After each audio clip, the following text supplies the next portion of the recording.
Chapter 1761 Cruxes. Previously, he had been wondering why ancient sage Yang Qing, despite being the strongest ancient sage in the area and in possession of the prime amulet, would offer to distribute the slots, thus giving other powers the opportunity to lay their hands on the great codex of spring and autumn. However, he swiftly understood why after hearing those words.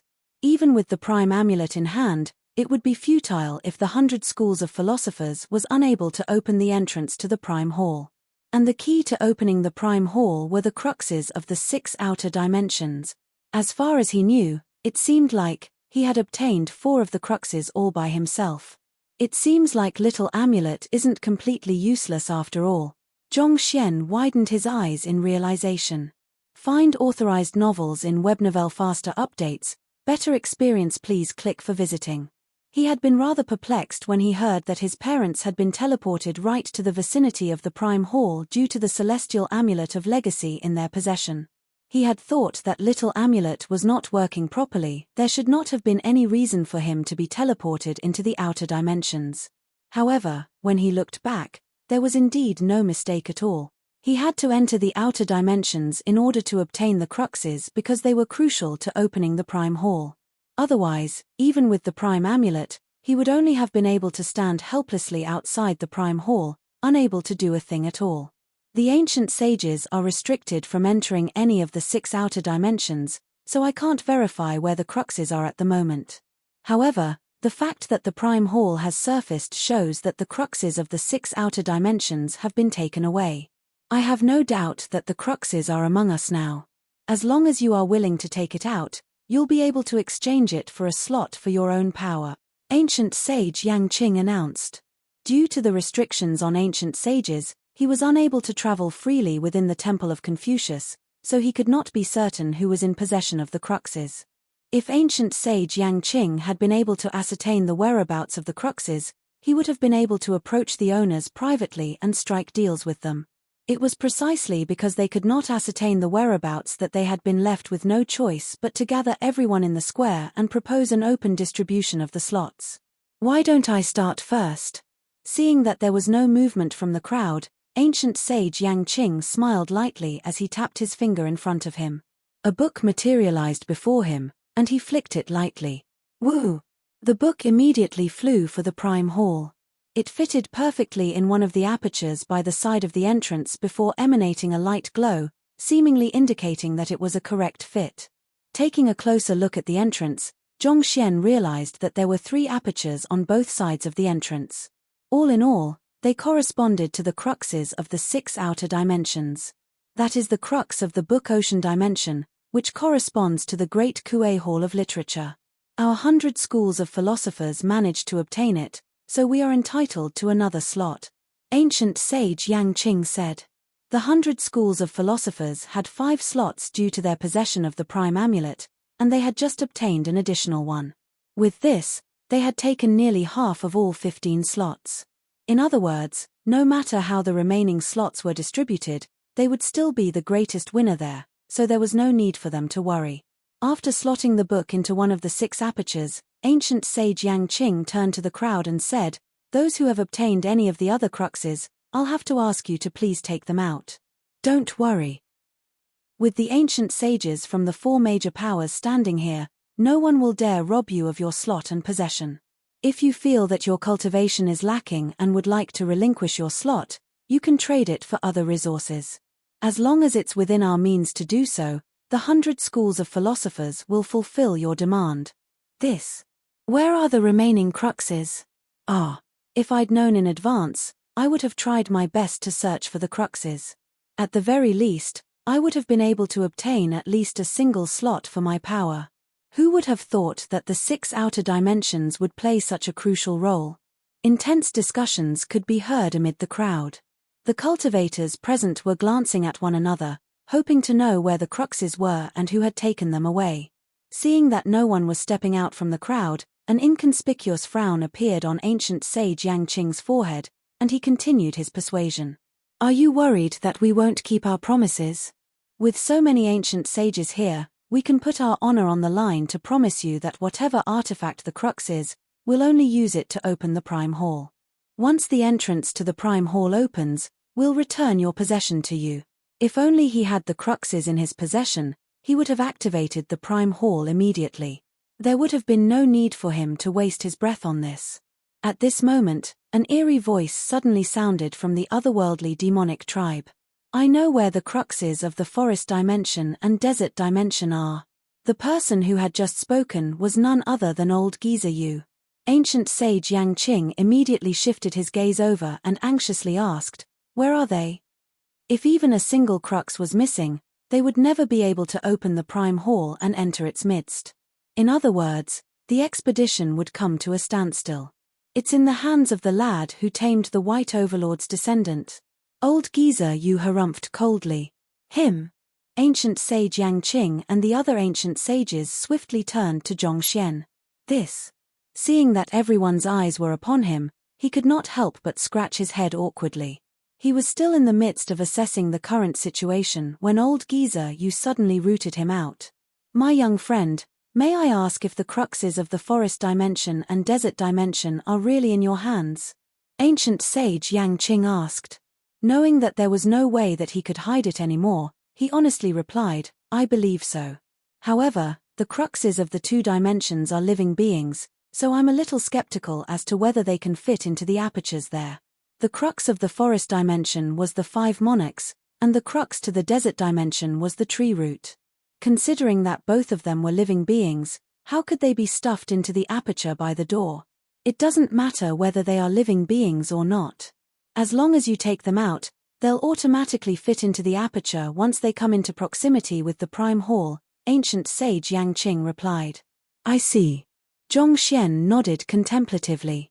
With a flick of his wrist, he took out the 5 monarchs and gestured them forward. Who? As if attracted by some kind of mysterious force, the bodies of the 5 monarchs were drawn uncontrollably toward the entrance of the Prime Hall. At the same time, their figures kept contracting until they became something similar to the round plate of a yin-yang compass. Catcher. The round plate fixed itself onto the aperture and emanated a light glow. This. Surprised by the happenings, Zhongxian could not help being taken aback for a moment. Seeing that it was working, ancient sage Yang Qing heaved a sigh of relief. Since you are in possession of the crux of the forest dimension, you have just an additional slot for the Master Teacher Pavilion. If the crux of the desert dimension is still with you at the moment, you should quickly take it out as well. Zhongxian nodded in response. With a flick of his wrist, a tree root appeared on his palm. Similar to the 5 monarchs, it was swiftly drawn to the entrance of the Prime Hall before finally being embedded into one of the apertures. The light shrouding the entrance suddenly intensified, as if heralding the impending opening of the Prime Hall. Great. Ancient sage Yang Qing nodded in agitation. We are still lacking the cruxes of the poison dimension, stone forest dimension, and 4 seasons dimension. May I invite those who are in possession of those cruxes to step forward and help us open the Prime Hall? His voice echoed across the square, but no one amid the crowd stepped forward. It was as if the cruxes of the 3 remaining outer dimensions had vanished without a trace. Could it be that the cultivators who have obtained the cruxes of those 3 dimensions didn't come to this square? Or perhaps, have the 3 cruxes not yet been obtained? That's impossible. Without retrieving the cruxes, the gates of the 6 outer dimensions wouldn't have connected with one another. Seeing that no one was stepping forward, all of the ancient sages could not help but frown. Taking a deep breath, ancient sage Yang Qing declared once more, allow me to reassure whoever's in possession of the cruxes that no one will make a move on you. I, Yang Qing, promise with the honor of the 100 schools of philosophers that I'll ensure your safety, and anyone who dares to make a move on you will have to suffer my wrath. By then, a seed of worry had sprouted in the depths of his mind. Things were not going well. As long as those in possession of the cruxes refused to step forward, the Prime Hall would never be opened. At this rate, they might have to resort to other means. Ancient sage Yang Qing was just about to make one last reassurance when Zhongxian timidly raised his hand and said, I think that the cruxes of the poison dimension and 4 seasons dimension might be with me as well. They are with you. In other words, you have single-handedly obtained the cruxes of 4 outer dimensions. Utter silence filled the surroundings. Chapter 1762 Entering the Prime Hall. Most of those in the square had been in the 6 outer dimensions, but without any clear directions and the limitations on their flight and spiritual perception, obtaining even a single crux would have been a huge stroke of luck. Yet, the young man before them had actually obtained 4 of them. This was way too exaggerated. In the sky, the lower jaws of Zhong Hongtian and Yang Shi fell slack, nearly falling to the ground. This was a situation that they had never dreamed of. They are all with you. Ancient sage Yang Qing's cheeks twitched in disbelief. Their 100 schools of philosophers had gone to great lengths in order to obtain just a single crux. On the other hand, this fellow had single-handedly obtained 4 of them. Was he even human? However, this worked in their favor as well. At the very least, they would be able to open the Prime Hall much faster. UN. Zhongxian nodded, not hiding anything at all. With a flick of his wrist, he took out the ice crystal and the koi fish. The 2 of them swiftly flew into the apertures beside the entrance of the Prime Hall, and the light radiating from the gates brightened even further. You have single-handedly won 4 slots for the Master Teacher Pavilion, ancient sage Yang Qing murmured with a slightly bitter look on his face. Sighing deeply, he turned to look at the crowd once more and said, "All that is left is the crux of the stone forest dimension. May I know who is in possession of the crux?" No one stepped forward, so the situation fell into a standstill once more. That stone forest dimension is filled with boulders recording cultivation techniques and battle techniques. There isn't a crux in it, is there? Indeed. I have been in the dimension for several hours, and I didn't find anything that resembles the crux of the dimension. Find authorized novels in Webnovel faster updates. Better experience, please click for visiting. Can you tell us what the crux of the stone forest dimension is supposed to be? There was a bout of commotion as the crowd turned to ancient sage Yang Qing in seek of answers. Zhongxian was as perplexed as the rest of the crowd. He had been to the stone forest dimension himself, and anyone who found the correct sequence to any one of the secret arts would be granted access to the subordinate hall. Judging from that, it did not seem like there was any crux to the dimension. So, what were they supposed to be placing in the aperture? The stone forest dimension has no tangible crux. Its crux is the secret art that allows one to enter the Hall of Divine Crusade and claim the Stone of Divine Crusade. Ancient sage Yang Qing revealed.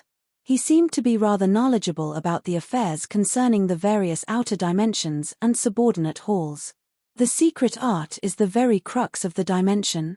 Zhongxian was taken aback.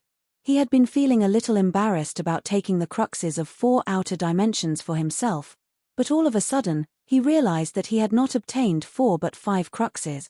It sure was really difficult to be low profile. How embarrassing. That's right. As long as one imprints the correct sequence of the secret art into the last aperture, the Prime Hall will open. So, for the person who entered the stone forest dimension and comprehended its crux, I'll have to invite you to step forward, ancient sage Yang Qing replied. Halfway through his words, he suddenly noticed a raised hand amid the crowd, Zhongxian. Turning his gaze over, ancient sage Yang Qing asked, "What's wrong?" At the same time, a bad premonition seemed to creep into his heart. He had an inkling what the young man was going to say and do, but the notion of it was so ludicrous that he instinctively rejected it. Cough cough. It's hard for me to say this, but it seems like the crux of the stone forest dimension is with me as well, Zhongxian said with an awkward chuckle. Ancient sage Yang Qing. Zhong Hongtian. The others. Why the heck are you getting embarrassed? If anything, we are the ones who should be feeling embarrassed, alright? Of the 4 major powers and several thousand experts, we only managed to obtain 1 crux in total, whereas you obtained a total of 5 of them. All of a sudden, the crowd felt an urge to simply drop dead. Zhongxian chuckled awkwardly for a moment longer to soothe the atmosphere before walking up to the entrance of the Prime Hall.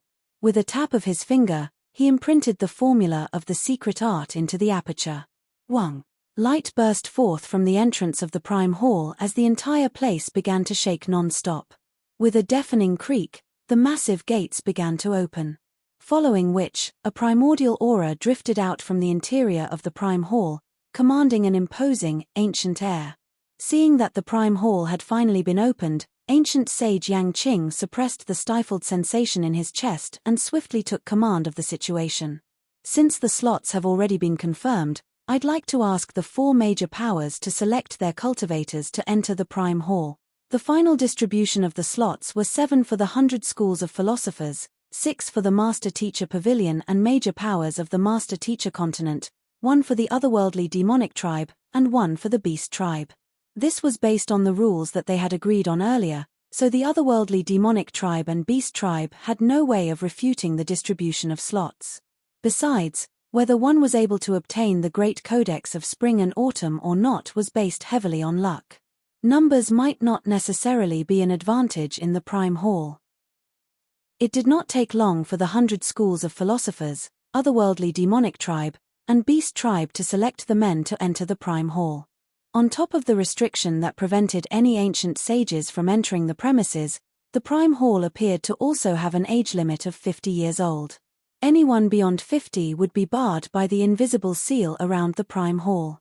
Naturally, each major power chose the strongest members in their ranks who met those 2 restrictions in order to enter the Prime Hall. How do we determine the distribution of slots here? One of the ancient sages of the Master Teacher Pavilion headquarters asked. Pretty much all of the slots had been won single-handedly by Zhongxian, so his opinion weighed a lot in determining the distribution of the slots among them. Me, Ruoxin, Zhao Ya, Ruyan, Yuan Dao, and Chichi as well. That makes up 6. Zhongxian said contemplatively. The ancient sage nearly fainted on the spot upon hearing those words. No matter what, shouldn't you at least reserve 2 slots for the Master Teacher Pavilion? It was true that he had played a huge role in securing the slots for them, but it would not do for him to take them all away. Rest assured, I'll reserve 2 slots for you. Right, Zheng Yang, Wang Ying, and Lu Chong are here too, aren't they? Where are they at the moment? I'll have to reserve 3 slots for them as well, Zhongxian added. Considering how huge an affair the opening of the Temple of Confucius was, it was certain that Zheng Yang, Wang Ying, Lu Chong, and the others would be there. It was just that there were too many people there, and the place was simply too large, resulting in them not meeting one another. Hearing the calculation that Zhongxian was making, Yang Shi could not help but politely remind him, we only have a total of 6 slots. That was 11 slots, far beyond what they had at the moment. 6 slots. Don't worry, it won't be 6 in a moment's time, Zhongxian said with a mysterious smile on his lips. He turned to Zhao Ya and the others and instructed, look for Zheng Yang and the others. Get them here as soon as possible. Yes. Zhao Ya and the others replied as they hurriedly took out their jade communication tokens to send messages. With the 6 outer dimensions connected with one another, it was already possible to communicate remotely. All right. Since the members have already been decided, let's enter the Prime Hall. Ancient sage Yang Qing commanded imposingly. With a wave of his hand, the Prime Amulet surfaced before him once more. A surge of energy poured forth from his Prime Amulet, enveloping the various experts chosen by the 100 schools of philosophers. Yang Shui was also one of those enveloped within the surge of energy. Let's head over as well. There was only 1 slot for the otherworldly demonic tribe and the beast tribe respectively. It went without saying that they were displeased with the situation, but they knew that it would be hard for them to renegotiate this matter. Seeing that Zhongxian and the others were still dawdling, having yet to finalize the candidates that they would send into the Prime Hall, Yang Shui harumphed coldly. Stop wasting our time and hurry up. It's fine, you don't have to wait for us. Feel free to go on ahead. We'll follow soon. Zhongxian replied with a smile. You are telling us to enter ahead of you? Do you even understand what you are saying? Taken aback by the words Zhongxian had spoken, Yang Shui was visibly stunned for a moment before his eyebrows knitted together. Was there something wrong with their heads? The Prime Amulet could only take 15 people into the Prime Hall in a single go. Did those fellows naively think that they would come back for them after they entered the premises? Feel free to go ahead. We'll quickly follow along once we have chosen our candidate. Zhongxian replied affirmatively. Very well then. Scoffing deeply in his heart, Yang Shui could not be bothered to waste his breath on a fool who could not even make sense of something as simple as this. Thus, He turned around and led the group toward the towering entrance of the Prime Hall. Hula. It took an instant for them to arrive right before the seal. The Prime Amulet emanated another burst of light, shrouding the group chosen by the 4 major powers. We won't be waiting for them any longer. Let's enter. Unwilling to waste any more time, Yang Shui rushed in. Pada, pada, pada. An overwhelming surge of energy swept across the area. Before the group could get in, the defensive mechanism of the seal activated. In a single blast, they were sent flying into the distance, falling to the ground helplessly, and blood spurted into the air. Chapter 1763. Actually, the Prime Amulet is also with me. What's going on? Everyone was stunned. Ancient Sage Yang Qing's eyebrows shot up as he rushed forward anxiously to check on what had gone wrong. Why were they rejected by the seal, suffering a major backlash even before entering the Prime Hall? Those were the top geniuses of the 100 schools of philosophers. Nothing bad could be allowed to happen to them.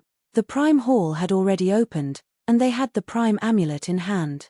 All of the criteria had been met.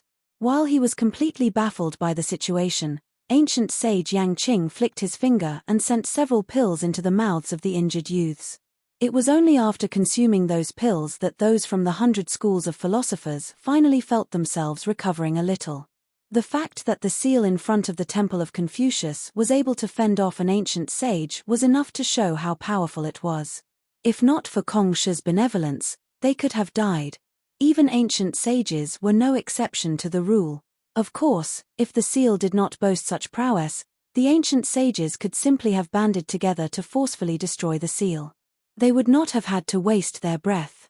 Perhaps the Master-Teacher Pavilion and the 100 schools of philosophers might still be a little hesitant due to their deference toward Kong Shi, but those from the otherworldly demonic tribe and beast tribe would not have been so reserved.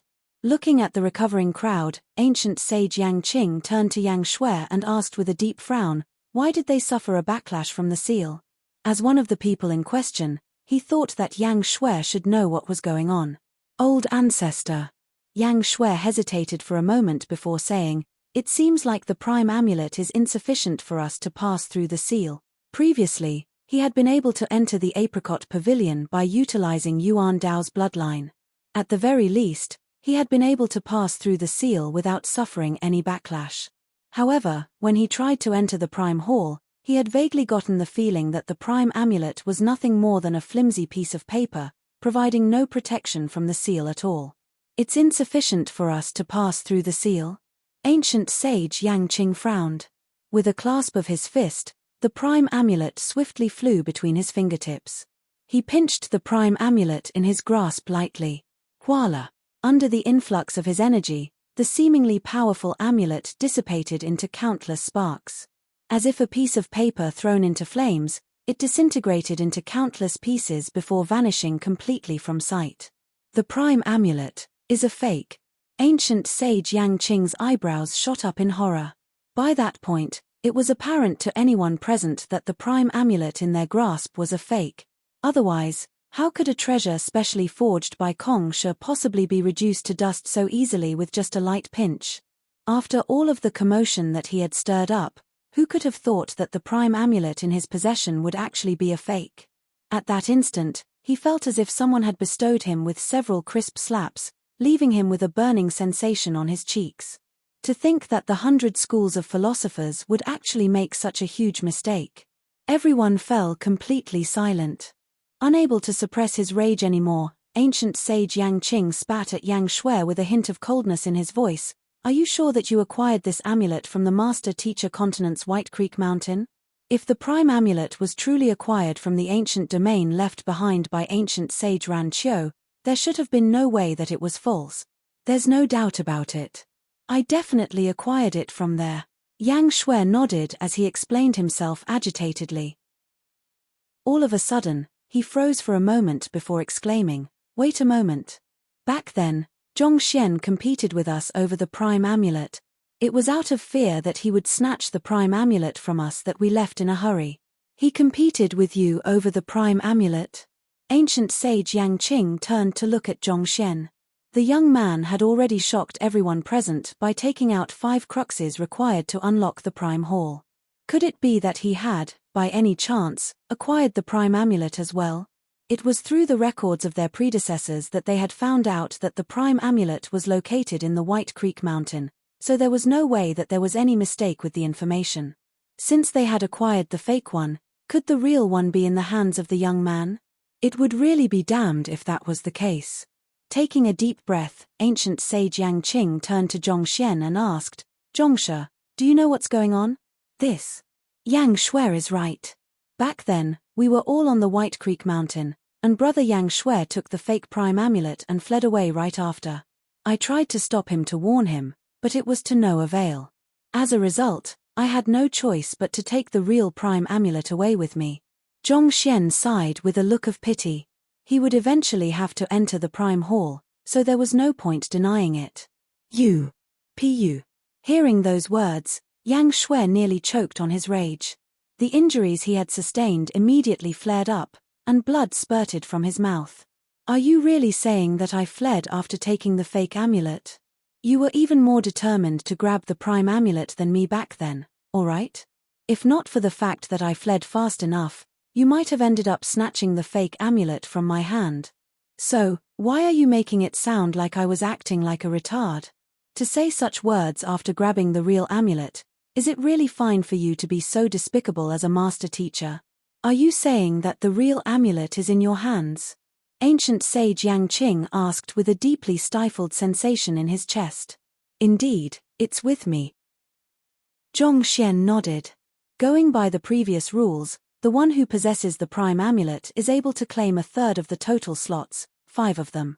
A slot will be distributed to each of the major powers, and each crux entitles one to an additional slot. So, all in all, I trust that you have no complaints with me taking 11 slots, right? Ancient sage Yang Qing's body staggered as he felt fresh blood coursing up his throat.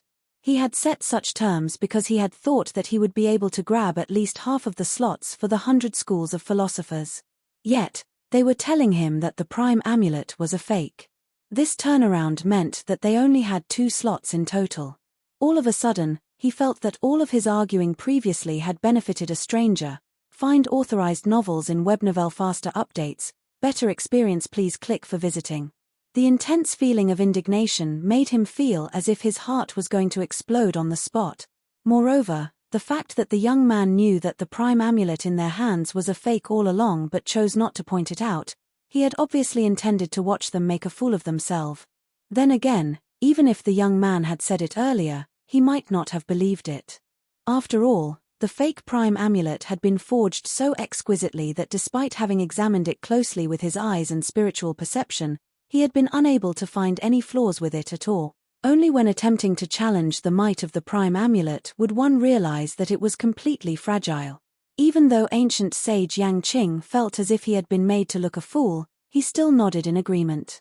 "Since we already agreed on it previously, we won't change our minds now." It was too late for them to change their minds, and 2 slots could still work for them.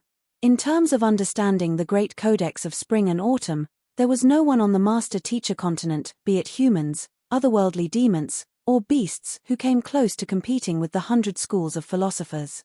As long as they were able to enter the Prime Hall, the ones who bore the most hope in obtaining the Great Codex of Spring of Autumn was indubitably them. It was precisely with such confidence that they had chosen to readily distribute the slots to others. Otherwise, holding the prime amulet as hostage, they would have been able to fight for much better terms for themselves. "That's good to hear," Zhongxian said. "Wait here for a moment. I'll bring everyone in once I'm done organizing my group." The ancient sages of the Master-Teacher Pavilion were shocked by the turn of events as well. They never would have thought that things would suddenly turn so favorable for them.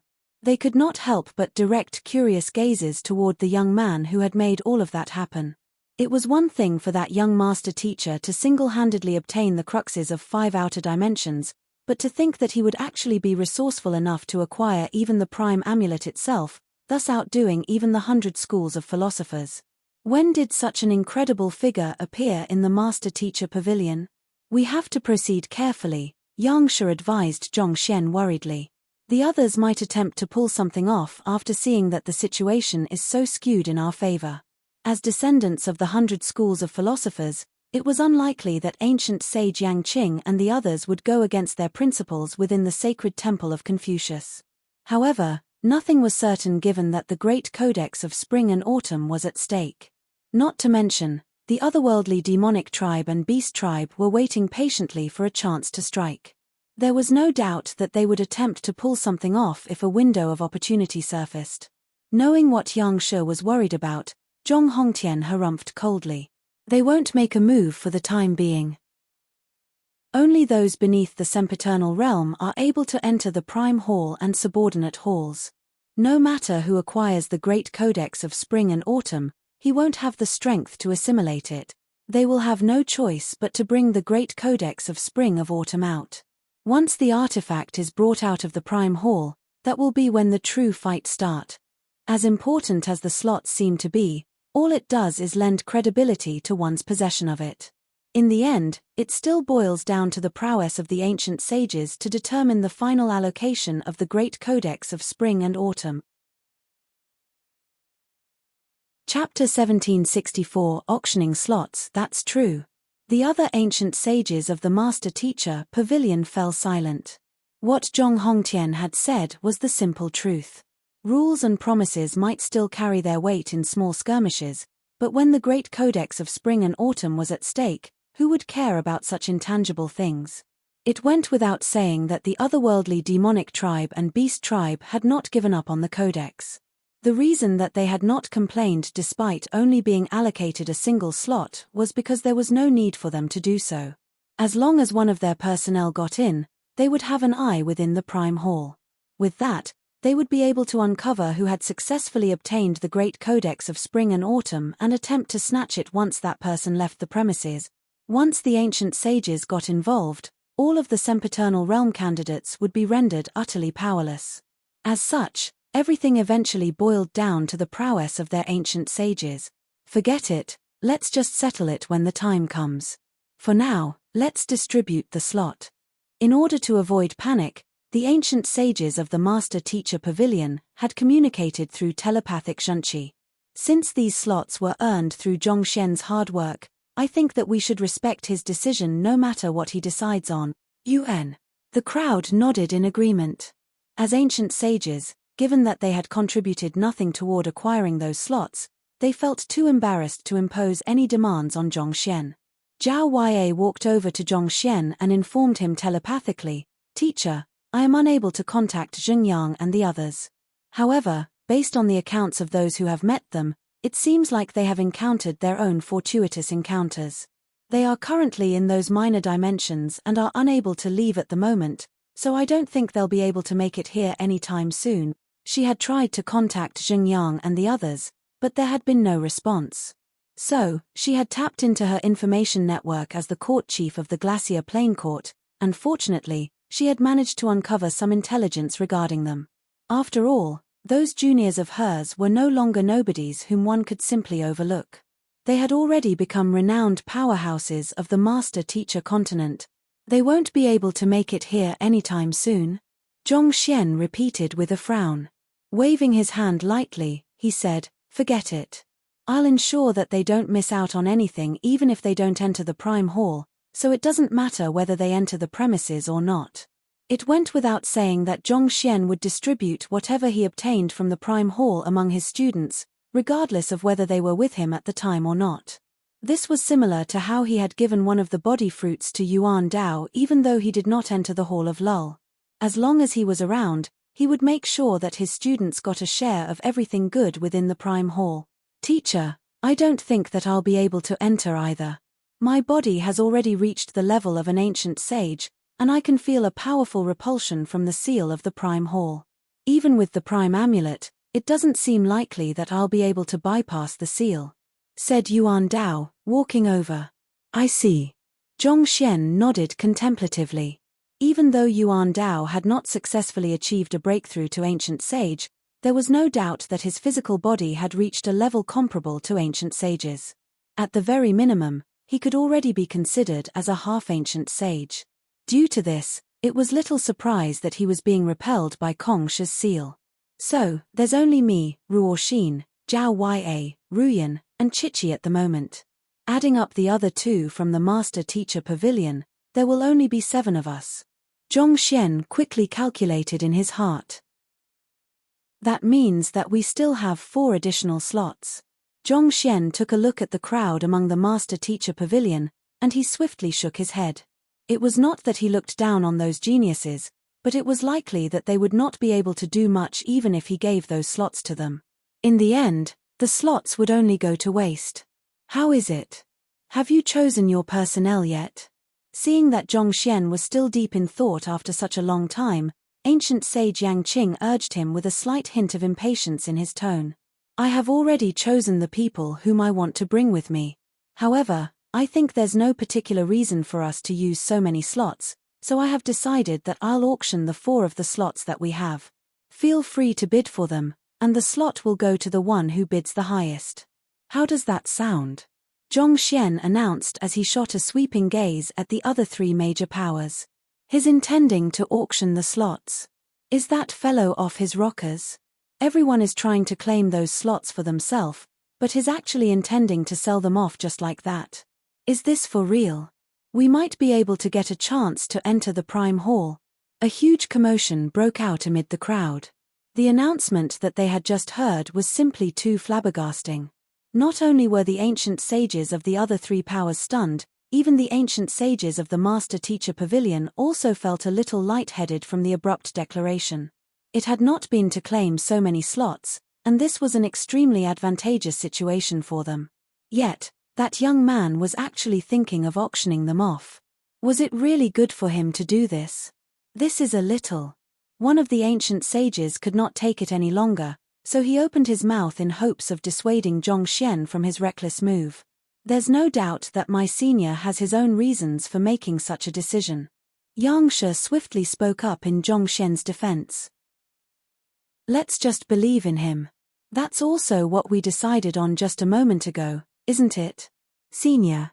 Catching that peculiar words in Yang Shi's response, the remaining ancient sages shot bewildered glances at him.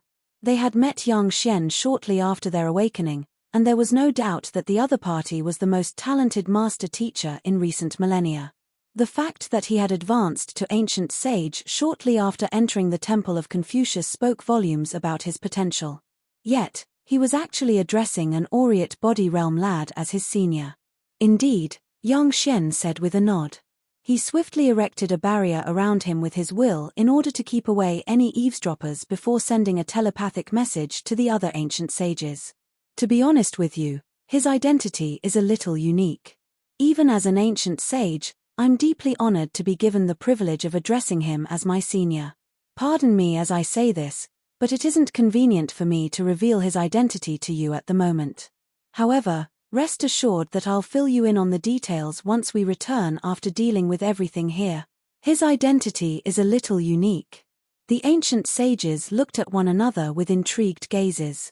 Just what kind of identity could it be that even an ancient sages would view it as the greatest honor to address that young man as his senior? Even though they were curious at those words, they could tell that Yang Xian was unwilling to speak, so they could only suppress their inquisitive minds. They chose to trust Yang Xian's judgment and fell silent. It was also at around this moment that ancient sage Yang Qing and the others finally recovered from the shocking news. You are going to auction your slots? That's right. We have simply too many slots with us at the moment, and this isn't a good thing for us. For one, being the dominant party will easily draw the envy and fury of others. Thus, I'm intending to take out 4 slots to auction as a show of goodwill, as well as to balance the scales, Zhongxian said with a chuckle. As long as you are able to fork out a greatest sum of money here, you can be certain that the slots will be yours. Let's begin bidding then. We must claim at least one of the slots by hook or by crook for the beast tribe.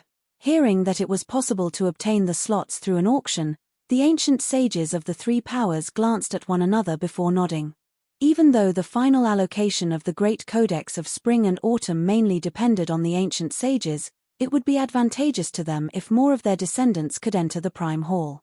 For one, if their descendants just so happened to obtain the Great Codex of Spring and Autumn, they would be able to simply turn tail and run. The life force of ancient sages was frighteningly resilient. Even if they were unable to defeat their enemies, escaping alive was still something that they would be able to pull off. As such, this was an opportunity that they did not want to miss out on. Alright, I'll determine the starting bid of the first slot. It'll be 20, 30, no, 50 droplets of ancient sage blue, said Zhongxian, raising his fingers. Great sage artifacts were not of much use to him anymore, and it was unlikely that those present had too many ancient sage artifacts. Even if they did have a couple, it was unlikely that they would be willing to take them out. More importantly, given the current limitations of his cultivation, it was also questionable whether he would be able to assimilate it. The reason that he had succeeded with the infernal black saber was because it had been at half ancient sage when he tamed it. As for ancient sage Zu's inkstone, it was because the artifact had dulled over the long course of its existence, causing it to become much weaker than most ancient sage artifacts. On top of that, as a non-aggressive weapon, it was much easier to control. Any sentient being that had successfully made a breakthrough to ancient sage was bound to be haughty and egoistical, and this included artifacts. Even with Zhongxian's means, the chances of him taming a full-fledged ancient sage artifact was slim. Rather than to obtain something that was impractical for him to use at the moment, it would be much more beneficial for him to acquire ancient sage blood. After all, it would become an invaluable resource to fuel his breakthroughs. Before Zhongxian could finish his words, a telepathic voice suddenly arrived by his ears. Zhongxian, ancient sage blood is a very broad term. Similar to spirit stones, it's also divided into various tiers, depending on the strength of the ancient sage. Naturally, the higher the tier of the ancient sage blood, the more precious it is. It was from the old ancestor, Zhong Hongtian. Tiers of ancient sage blood? Zhongxian was silent for a moment before nodding in agreement. Find authorized novels in Webnovel faster updates, better experience please click for visiting. He had not really thought of it before, but it did make sense for there to be varying tiers to ancient sage blood. After all, the blood of a veteran ancient sage was bound to harness much more energy than the blood of a nascent ancient sage. Just like great sage, ancient sage is also divided into 4 different realms. The higher the realm of the cultivator, the more valuable their blood is. In fact, the difference can easily differ by 100-fold.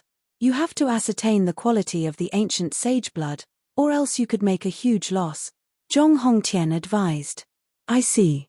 Zhongxian nodded in response. May I ask what the 4 realms of ancient sage are? Chapter 1765 The 4 realms of ancient sage. The realms have never been officially fixed, but there's a standardized way of classifying the strength of an ancient sage through their difference in strength and special characteristics.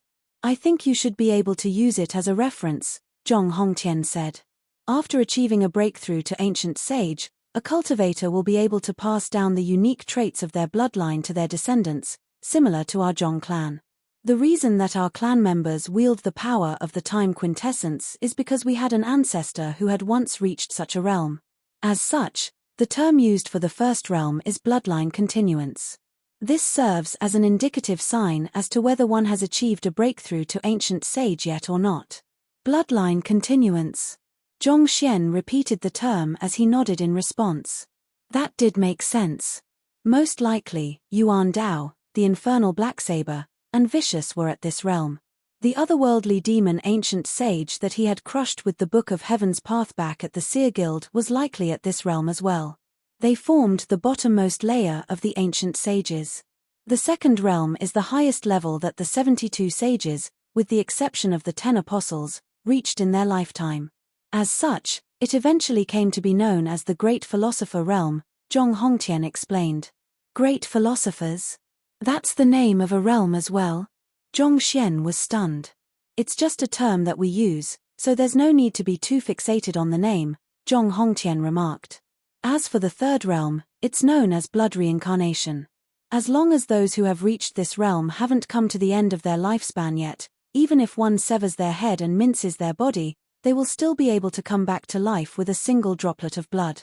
It's because I have reached this realm as well that I was able to survive much longer than the other ancient sages and am able to stand my ground against them. Zhongxian widened his eyes in surprise. Until that moment, He had thought that all ancient sages were capable of blood reincarnation, but it seemed like that had been a misunderstanding on his part. Those who were able to pull off blood reincarnation were the top existences even among the ancient sages. What about the final realm? The final realm is a level that no one on the master-teacher continent or 100 schools of philosophers, other than Kongsha, has been able to reach. It's said that a person who has reached the final realm will be able to shatter the void, similar to how an envoy of the immortals tears through space to descend to the mortal world. As such, the final realm is known as Dimension Shatterer or Immortal's Envoy. I'm still a long way off from reaching that realm, so I'm also not too sure what the realm encompasses, Zhong Hongtian said. Immortal's Envoy? Zhong Xian's eyes widened in astonishment. He had heard this term before. The first time that he met Vicious in an underground cavern, the latter had told him that he had reached the level of an Immortal's Envoy. Back then, he had not understood the different levels of cultivation, so he had not paid much attention to it. Who would have thought that Vicious had actually reached the very pinnacle of ancient sage? In other words, even though Vicious did not seem to be anything much, the truth was that he had been one of the strongest people on the master-teacher continent during his lifetime. It was no wonder that even Kongsha had ended up being cornered by him at one point in time back at Chensi AI. Find authorized novels in Webnovel faster updates. Better experience, please click for visiting. Then, what realm has ancient sage Yang Qing reached? Zhong Xian asked. He could not help but recall old geezer Yu saying that ancient sage Yang Qing possessed the highest cultivation among all those gathered there. If so, just what level had he reached? His at blood reincarnation realm as well, just like me. It's just that his a single cultivation stage stronger than me, Zhong Hongtian replied. However, he hasn't reached the pinnacle of blood reincarnation either. Without the sustenance of the eon of ancient sage, it is hard for one to advance any further in this realm. Zhong Xian nodded in realization as he understood the crux behind Zhong Hongtian's words. In other words, I should ask for the blood of blood reincarnation realm ancient sages? That's right. The blood of ancient sages who have reached such a realm will be the most valuable, Zhong Hongtian replied. Got it. Zhong Xian nodded. Their conversation was through telepathic communication, so their exchanges were swift. All in all, it barely took up a few seconds. Shortly after they ended their conversation, the White Overlord spoke up. 50 droplets of ancient sage blood? Very well, our beast tribe will be taking it. Its voice had a ferocious edge to it, reminiscent of an imposing conqueror gazing down upon the world. White Overlord, please hold it for a moment. I haven't finished yet. The 50 droplets of blood that I want have to come from blood reincarnation realm ancient sages, Zhong Xian added with a composed smile.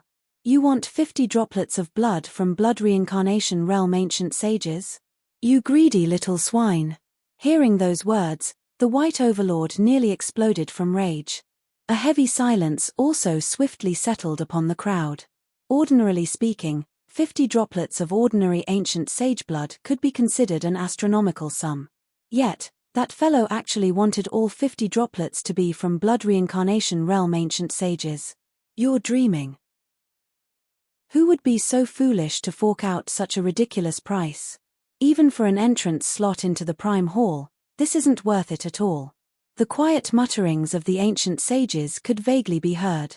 It was true that an additional slot would put a power in a more advantageous position, but even so, 50 droplets of blood reincarnation realm ancient sage blood seemed too hefty a price to pay. It did not seem to be worth paying the price for it. Seeing the hesitation among the crowd, Zhong Xian interjected quietly with a confident smile, as if everything was in his grasp.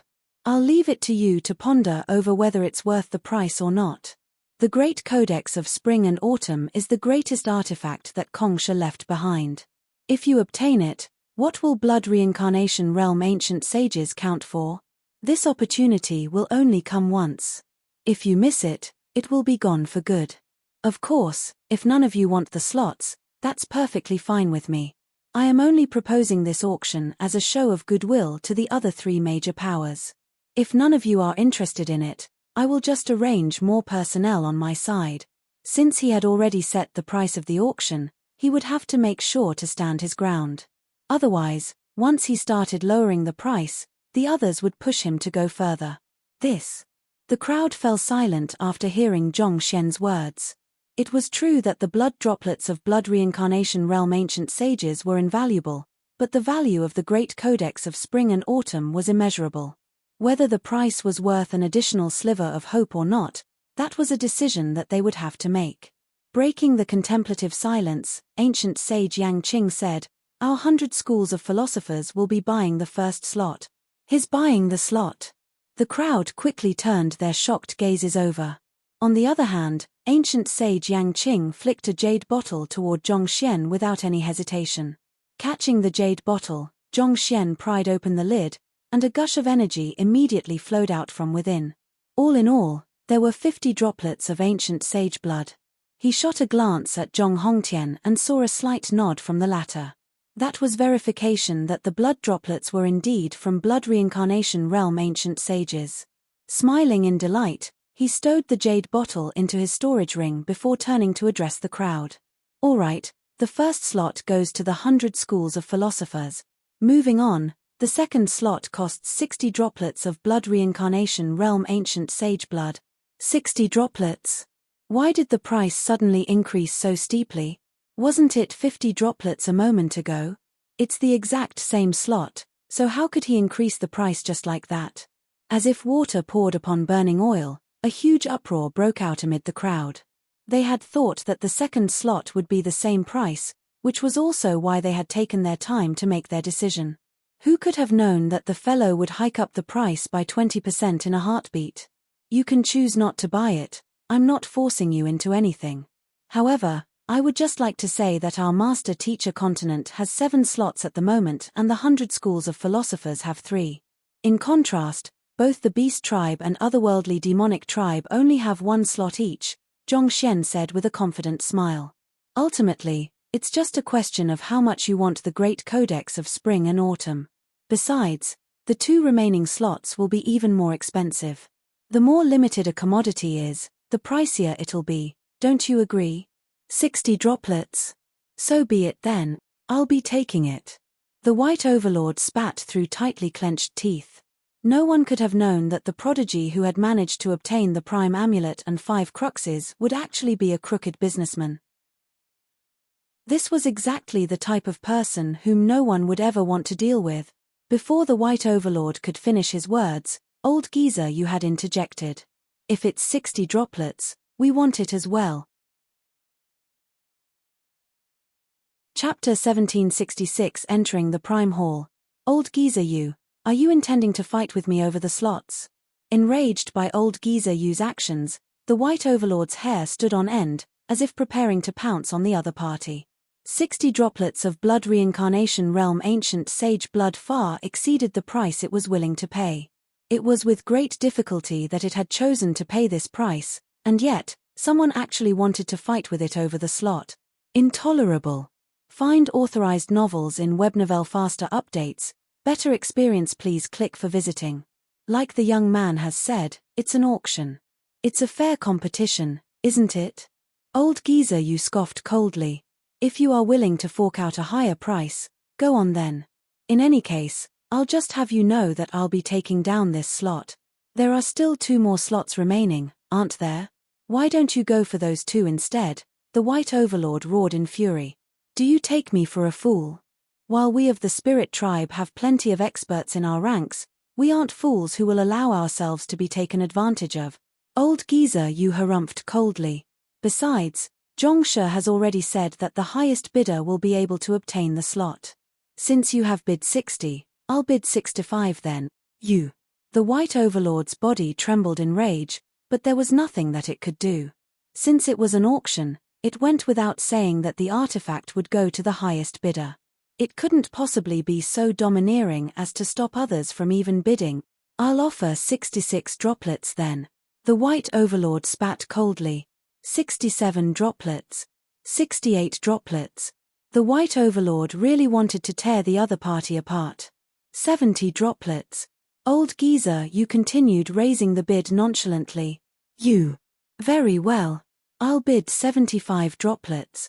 Unable to take it any longer, The White Overlord roared in utmost fury.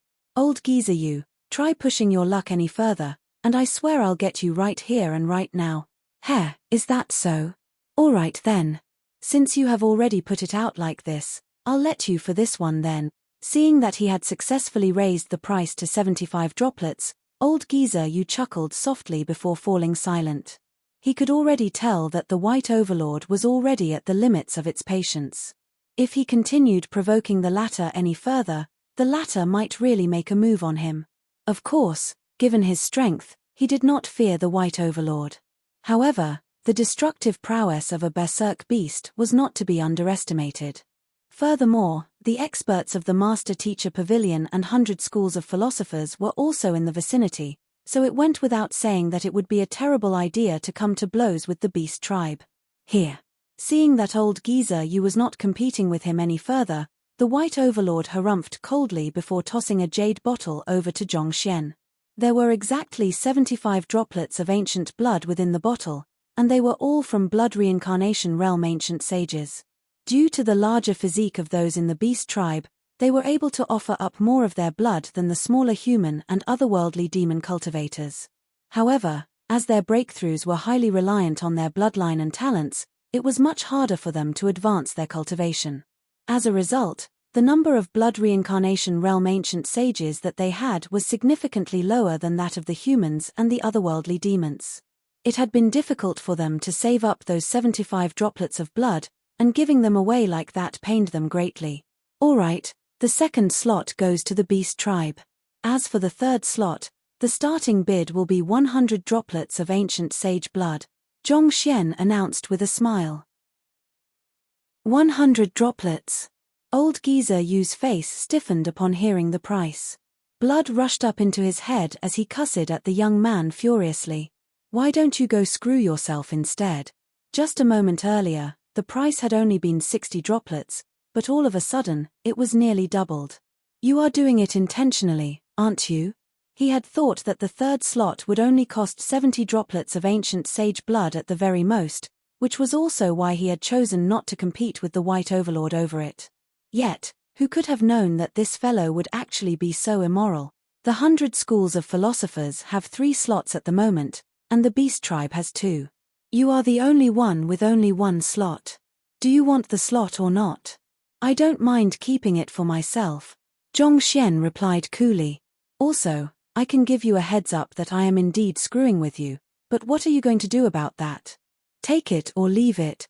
It was such a good opportunity to mess with the otherworldly demonic tribe, so there was no way that he would let it slip through his fingers. In any case, he had already gotten what he wanted. It did not matter to him whether old geezer you took the deal or not. Old geezer you felt as if his blood vessels were going to explode from sheer rage. Let's agree to his request for the time being. Another ancient sage of the otherworldly demonic tribe sent a telepathic message to old geezer you. In any case, a human master teacher won't be able to use the ancient sage blood of our spirit tribe. At the very most, we'll just have to find an opportunity to assassinate him and get our ancient sage blood back after he leaves the Prime Hall. The ancient sage blood of the otherworldly demonic tribe was permeated with killing intent.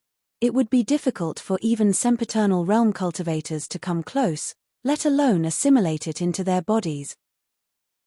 Since the humans had no way of using their ancient sage blood, it would not hurt them to give it away for the time being. With the prowess of their spirit tribe, they would eventually be able to assassinate that darned fellow and get their blood back. Hearing those words, old geezer Yu's livid expression finally alleviated a little. Fine, 100 droplets for a slot. Is it?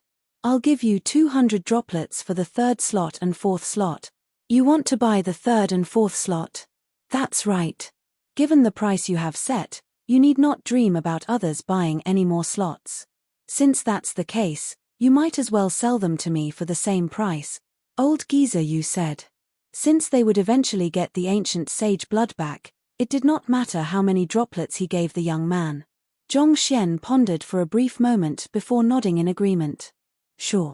Just as old geezer you had said, it was unlikely for the 100 schools of philosophers and the beast tribe to take out any more blood droplets to purchase the slots.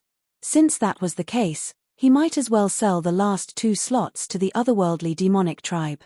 Since any otherworldly demons who entered the Prime Hall would eventually end up being taken down by him, he did not mind selling them a few more slots. Here. With a flick of his wrist, old geezer Yu sent 2 jade bottles into Zhongxian's grasp. Catching the 2 bottles, he inspected their contents and confirmed that there were 100 droplets in each of the bottles. Thus, he nodded in contentment. You must be wary. Seeing through old geezer Yu's malicious intentions, Zhong Hongtian sent a telepathic message over to warn Zhongxian. If the otherworldly demon ancient sages have left a sliver of their will in their blood, they would be able to attempt a blood reincarnation and attempt to destroy your soul. Upon reaching the blood reincarnation realm, every single droplet of blood that the ancient sage possessed represented the potential to sprout a new life. Even though it would be a lot of trouble for the droplet of blood to return to its peak, it was still well within its means to slay an aureate body realm cultivator. I understand, Zhongxian said with a smile. Earlier, when he pried open the bottle, he had already infused his Heaven's Path Shunqi in to destroy whatever will the other party had left inside. As powerful as otherworldly demon ancient sages were, it was still impossible for them to stand against the Heaven's Path Shunqi with just a sliver of their will. In an instant, he had already eradicated whatever threats were within the blood droplets. Without any will to drive a reincarnation, no matter how much vitality the blood harnessed, it was unlikely that it would be able to sprout into a new life. At the very least, it would take tens of thousands of years before a new spirit sprouted within the droplets of blood. By then, he would have already used up the 200 droplets of blood. If you face any difficulty dealing with the blood droplets, I'll be able to help you, Zhong Hongtian said. Thank you, old ancestor, but I'm able to handle this, Zhongxian replied. Seeing that all of the slots had been distributed, ancient sage Yang Qing stood forward and announced, since all of the slots have been distributed, let's prepare to set off. Zhongxian nodded in agreement. Just as they had agreed on, he gathered the candidates chosen by each power before taking Little Amulet out. Little Amulet flew into the air and shrouded all of the candidates with its power. Following which, the group swiftly made their way into the Prime Hall. Meanwhile, Zhongxian swiftly scanned the candidates chosen by the other powers. The 2 slots of the beast tribe had gone to a white fox and a red leopard. They seemed to be related to the white overlord in one way or another. As for the otherworldly demonic tribe, they had dispatched 3 sempiternal realm consummation experts. They wore impassive expressions, and they were reserved with their words. It was difficult to gauge exactly how powerful they were. The 100 schools of philosophers had brought in another expert who seemed to command a fighting prowess comparable to Yang Shui.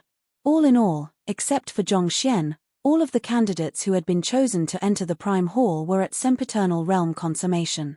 They were all the strongest existences beneath ancient sage. Let's go in. Wang. As soon as Little Amulet came into contact with the seal of the Prime Hall, it immediately fused in, and the crowd vanished from sight. Chapter 1767 The Final Assessment. Seeing that the crowd had vanished, ancient sage Yang Qing turned to the master teachers behind him and telepathically ordered, "Prepare for battle." The master teachers nodded in response to his words. All of them had grim expressions on their faces. As soon as their descendants left the Prime Hall, the battlefield would be passed on to them. Seeing that the ancient sages of the 100 schools of philosophers were huddled tightly together, seemingly ready to battle at any moment, the ancient sages of the other 3 powers also quickly got into formation, ready to make a move at any moment. Yang Shui, I'll need you to arrange for those who haven't reached ancient sage to leave this area, Zhong Hongtian instructed. Yes. Knowing that any great sage cultivators who remained in this area would only become meaningless sacrifices in this battle, he quickly made his way over to Ren Qingyuan's side and issued some instructions. From that point onward, it would be the battlefield of the ancient sages. Thus, the cultivators of the Master Teacher Pavilion and the 100 schools of philosophers began making their retreat. Similarly, the great sage cultivators of the otherworldly demonic tribe and beast tribe also began making their retreat. Soon enough, only the 20 or so ancient sages were left within the massive square, staring at one another tensely. It was a very fragile moment of peace that they were maintaining. Once the great codex of spring and autumn emerged, this piece would shatter into countless fragments, and a battle of unbelievable proportions would break out. It might seem like there were a lot of ancient sages in the square, but they were already the final powerhouses in the world. Who knew how many of them would be able to remain alive at the end of this conflict? Zhongshe, this is something that my senior entrusted to me earlier. He told him to relay it to you. While the ancient sages were eyeing one another tensely, Zhongshe walked over to Zhong Hongtian's side and passed him a jade token. Zhongxian told you to give this to me. Knowing that the senior whom Zhongshe was talking about referred to the descendant known as Zhongxian, Zhong Hongtian was stunned for a moment. He reached out to take the token and lightly tapped his finger on it. Following which, he felt information surging into his consciousness. This is the flaws in old Giza Yu's cultivation. Zhong Hongtian narrowed his eyes in shock. The information that he had just received detailed the various weaknesses and loopholes in the battle techniques that old Giza Yu practiced.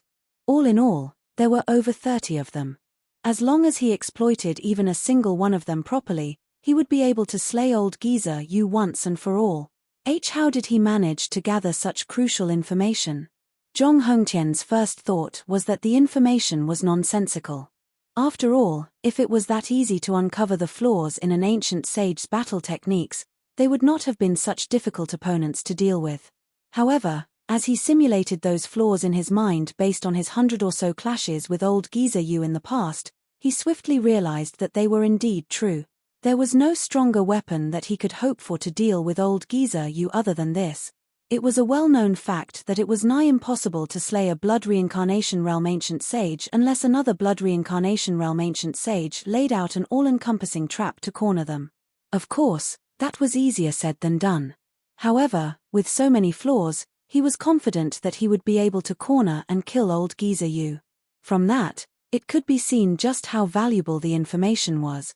That lad really never fails to surprise me, Zhong Hongtian remarked. His curiosity regarding that descendant of his only seemed to deepen with time. The lad had single-handedly obtained the cruxes of 5 outer dimensions and even the prime amulet. He had placed the slots that the 4 major powers were dying to lay their hands on up for auction. More importantly, he had been completely devoid of fear in the face of an expert of old Giza Yu's caliber, and he had even collected the flaws relating to him. Zhongshe hesitated for a moment before saying, "Actually, when you were severely injured 20 years ago and needed a purer Zhong clan bloodline to recover, my senior was the one who offered his bloodline up to you so that you would be able to survive. Back then, old ancestor Zhong Hongtian had been so severely injured that he had fallen straight into a coma. As he had swiftly gone into hibernation after his condition stabilized, he had not heard the full details of his treatment. As Zhongshe was the one who had arranged the treatment, he was extremely clear about the details. What you are saying is that his blood is flowing through my veins?" Zhong Hongtian was taken aback. Find authorized novels in Webnovel faster updates. Better experience, please click for visiting. That's right. Zhongshe nodded in response. No wonder I felt a close sense of intimacy toward him. Zhong Hongtian widened his eyes in realization. Previously, he had thought that it was weird how he had felt an inexplicable feeling of affinity with that descendant of his. This perfectly explained it. His bloodline was pure enough to save me. Yet, despite having his bloodline stripped from him, he was not only able to survive but still possesses talent that ordinary men are unable to compare to. It seems like there's no need to worry about the future of our Zhong clan anymore, Zhong Hongtian thought. Having lived for so many years, it had been a long time since anything was able to pique his curiosity. However, at that moment, he felt like he wanted to know the person known as Zhongxian a little better. Who? Having entered the Prime Hall, Zhongxian was oblivious to the happenings outside, and he did not know the thoughts that were running through Zhong Hongtian's mind as a result of the jade token that he had given the other party. Instead, with an intense jolt, he suddenly found himself standing in the midst of a spacious hall.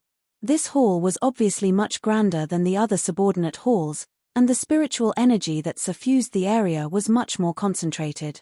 The paintings on the wall had an extremely high level of artistic conception, and it felt like the figures depicted in them would come to life at any moment.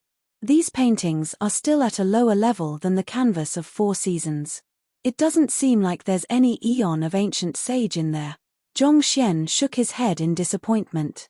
While the paintings were exceptional works, they did not have a sliver of the world sealed within them, so they did not have any eon of ancient sage in them. As valuable as they did not appeal to him anymore. The 3 otherworldly demons were just about to reach out to collect those paintings when a spear suddenly shot ahead of them, blocking their way. "Gentlemen, hold your footsteps. I have something important that I would like to discuss with you." Zhongxian looked over with a smile. He had only dared to sell the slots to them because he was planning to get rid of them as soon as they entered the Prime Hall. Otherwise, they would remain an eyesore. While the 3 of them were plenty formidable, it would not be too difficult for him, Zhao Ya, Luo Ruoxin, and the others to eradicate them. "You." Not expecting Zhongxian to turn against them as soon as they got into the Prime Hall, the faces of the 3 otherworldly demons darkened. They glanced at one another and uttered, "Flee." One of them took out a jade token and crushed it. Hula! A brilliant outburst of light enveloped the 3 of them before swiftly darting into the distance. "Freeze."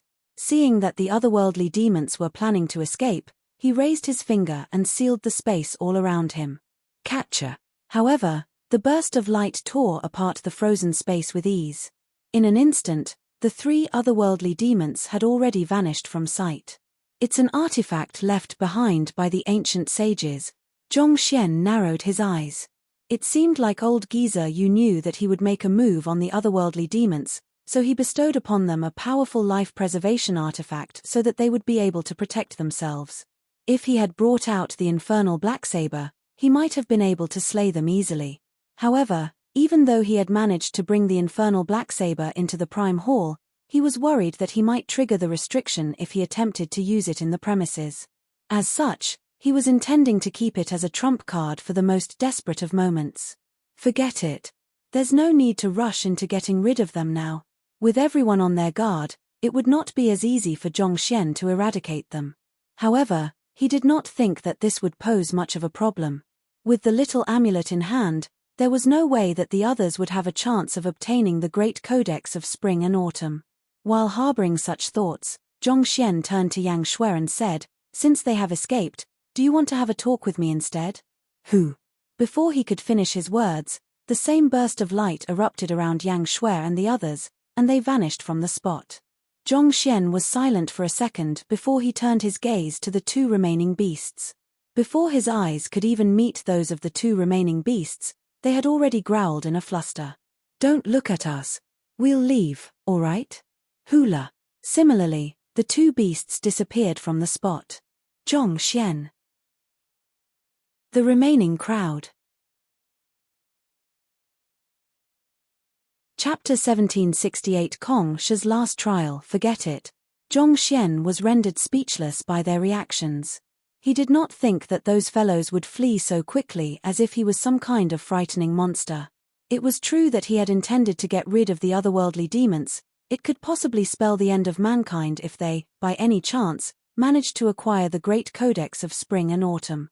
However, for Yang Shui and the beasts, he had really intended to just have a chat with them. On the other hand, seeing the stifled look on Zhongxian's face, Zhao Ya and the others could roughly guess what he was thinking, and slight smiles crept onto their faces. It's not that they are afraid, they simply want to avoid any unnecessary complications. As candidates chosen to enter the Prime Hall, they have only one mission: obtain the Great Codex of Spring and Autumn, Luo Ruoxin explained. Understanding this point as well, Zhongxian nodded in agreement. He turned to the crowd behind him and said, "Zhao Ya and Ruyan, these paintings are valuable treasures. Grab them." "Yes." Zhao Ya and Wei Ruyan nodded before swiftly going around the room to keep the paintings. Cough cough. "Zhongshu, these are treasures left behind by Kongsha.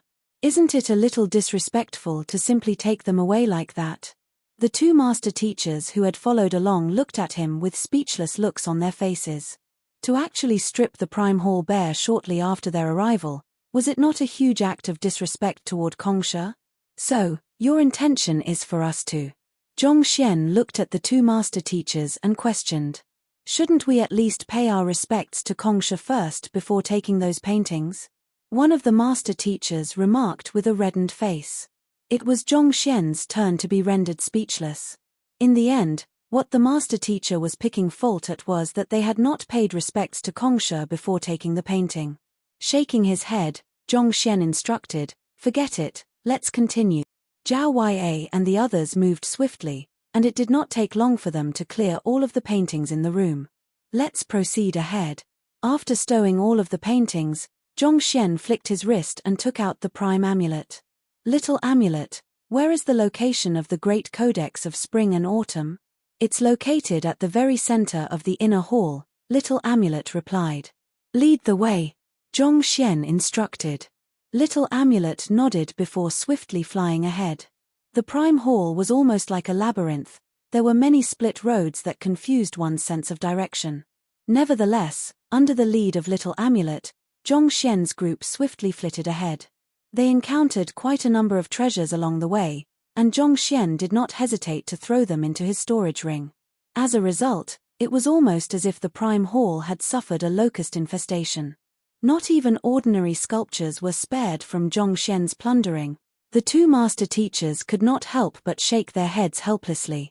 They had not expected the young prodigy to be so greedy, and they found themselves wondering if it was the correct decision to be coming together with him. If Kongsha knew that he had such a junior, he would probably die of rage. Why are there no decent treasures here? Is Kongsha that poor? Find authorized novels in Webnovel faster updates. Better experience, please click for visiting. In contrast to the others who were awed by the prime hall, Zhongxian was collecting the treasures all around with a grumpy look on his face. It was not that the items he had collected was devoid of value. Any of the paintings, zithers, brushes, and so on that he had collected could definitely be sold for an astronomical sum on the master-teacher continent. However, there was nothing that came close to comparing to the treasures that he had collected in the subordinate halls. The two master teachers clutched their stifled chests, as if trying to resuscitate their halted heart. Those words were simply much too heretical, such that they could only act as if they had not heard them at all. Proceeding ahead, they swiftly arrived at a particularly vast atrium.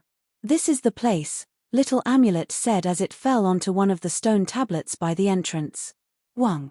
It was as if something had been awakened by that action. The towering sculpture that stood at the very center of the atrium began to slowly turn its body around. As the face of the sculpture came into sight, gasps of disbelief sounded all over the room. It was Kongsha. "Those who have cleared the preliminary trials, I welcome you to the Prime Hall. However, if you wish to acquire the Great Codex of Spring and Autumn, there's one last trial that you'll have to overcome." The voice of the sculpture was light, but it seemed to soak right into one's soul as if the nourishing breeze of spring. Obtaining the Prime Amulet and cruxes of the outer dimensions and entering the Prime Hall were all trials for the candidates. Those who were able to get that far were indubitably the most talented geniuses of the world. However, they would still have to prove their qualification to inherit Kongsha's inheritance through one last trial. Right ahead of me is a walkway filled with illusory formations, slaughter formations, and all kinds of inner demons. If you are able to overcome it and walk to the end of the walkway, you'll find the Great Codex of Spring and Autumn within your reach, and you'll gain a chance to assimilate it. Even if you are unable to succeed, rest assured that you won't face any danger. However, you'll be teleported out of the Prime Hall, and you won't have another chance to gain my heritage. As the sculpture spoke, it raised its finger and pointed in front of it. Zhongxian turned to look and saw that there was a walkway at the center of the atrium. It seemed to extend into the distant horizon, almost as if there was no end to it. Each person only has one attempt. You can choose to head there alone or together. There's no restriction on how many people can challenge the walkway at once, the sculpture explained. Zhongxian turned to Little Amulet and asked, "How does the walkway work?" In the brief look that he had taken at the walkway, everything appeared completely normal to him. He could not find any traces of formations or the like in it. If so, it was likely that the trial was on an entirely different level than what he had encountered previously. This was specially left behind by Kongsha to test later generations. "I'm not too sure about the details," Little Amulet replied awkwardly. All right then. Knowing that it was within little amulet's blood to become utterly useless during crucial moments, Zhongxian shook his head and sighed deeply. Activating his eye of insight, he took another look at the walkway. However, he was still unable to discover anything. There were no energy disturbances within the walkway at all. Teacher, I'll give it a try first, Zhao Yue said as she stepped forward. Be careful. Even though the Kongsha sculpture had said that there would be no danger, Zhongxian still could not help but worry a little. Yuan. Zhao Yue nodded. She walked up to the walkway, and without any hesitation, she took a step into it. Wang. A white ray of light descended upon Zhao Yue, causing her to freeze on the spot. It seemed like she had been cast under some kind of illusion, rendering her immobile. Some time later, a cold aura burst forth from her body. In an instant, she suddenly seemed to have become the monarch of the ice, and powerful energy raged around her, threatening to tear down the entire walkway. Unfortunately, even though Zhao Yue was powerful, the walkway was even more so. No matter how powerful the attacks that she threw toward the walkway were, they did not faze it in the least. After looking for a moment, Luo Ruoxin suddenly remarked, "It seems like Zhao Yue's pure yin body has been activated once more."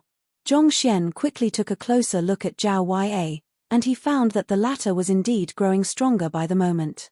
By that point, she was just a single step away from reaching Ancient Sage, and it seemed like she was ready to achieve a breakthrough at any moment. Shrouded by the icy aura of the pure yin body, she looked like a proud goddess commanding an imposing presence, graceful and eye-catching. Every move that she made seemed to be in harmony with the world, bringing out indescribable elegance in her actions. As time ticked by, her unique constitution was gradually being awakened further, becoming even more wholesome than before.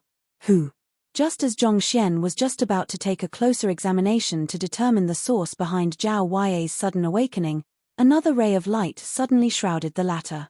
Following which, she vanished from the spot, as if someone had teleported her away. Failed. Kongsha's voice filled the atrium. She failed. Zhongxian was taken aback for a moment before nodding in realization. The sculpture had said earlier that those who failed the trial would be teleported right out of the Prime Hall. From the looks of it, it seemed like Zhao Yue had been teleported away. Teacher, allow me to go next. Seeing that her senior had been teleported away, Wei Ruyan stepped forward and volunteered herself. Just like Zhao Yue, she swiftly plunged into the midst of an illusion. As time went by, her unique constitution began to further awaken, and concentrated poison aura drifted around her. At the same time, her cultivation surged furiously as well. While she did not manage to achieve a breakthrough to Ancient Sage, there was a transformative advancement in the quality of her zhenqi. It seemed like she was only a single step away from overcoming her bottleneck. However, before she could do so, she was teleported out of the Prime Hall as well. Following which, Luo Chichi and the other two master teachers also volunteered to head over. Zhongxian pondered for a moment before saying, "Let's go together." Chapter 1769. The final 0.01. Since it had been shown that the trial posed no danger, there was no need for them to waste any more time. Their priority at the moment should be to clear the trial as quickly as possible and find the Great Codex of Spring and Autumn. The others nodded in agreement, and the group of 5 began making their way toward the walkway together.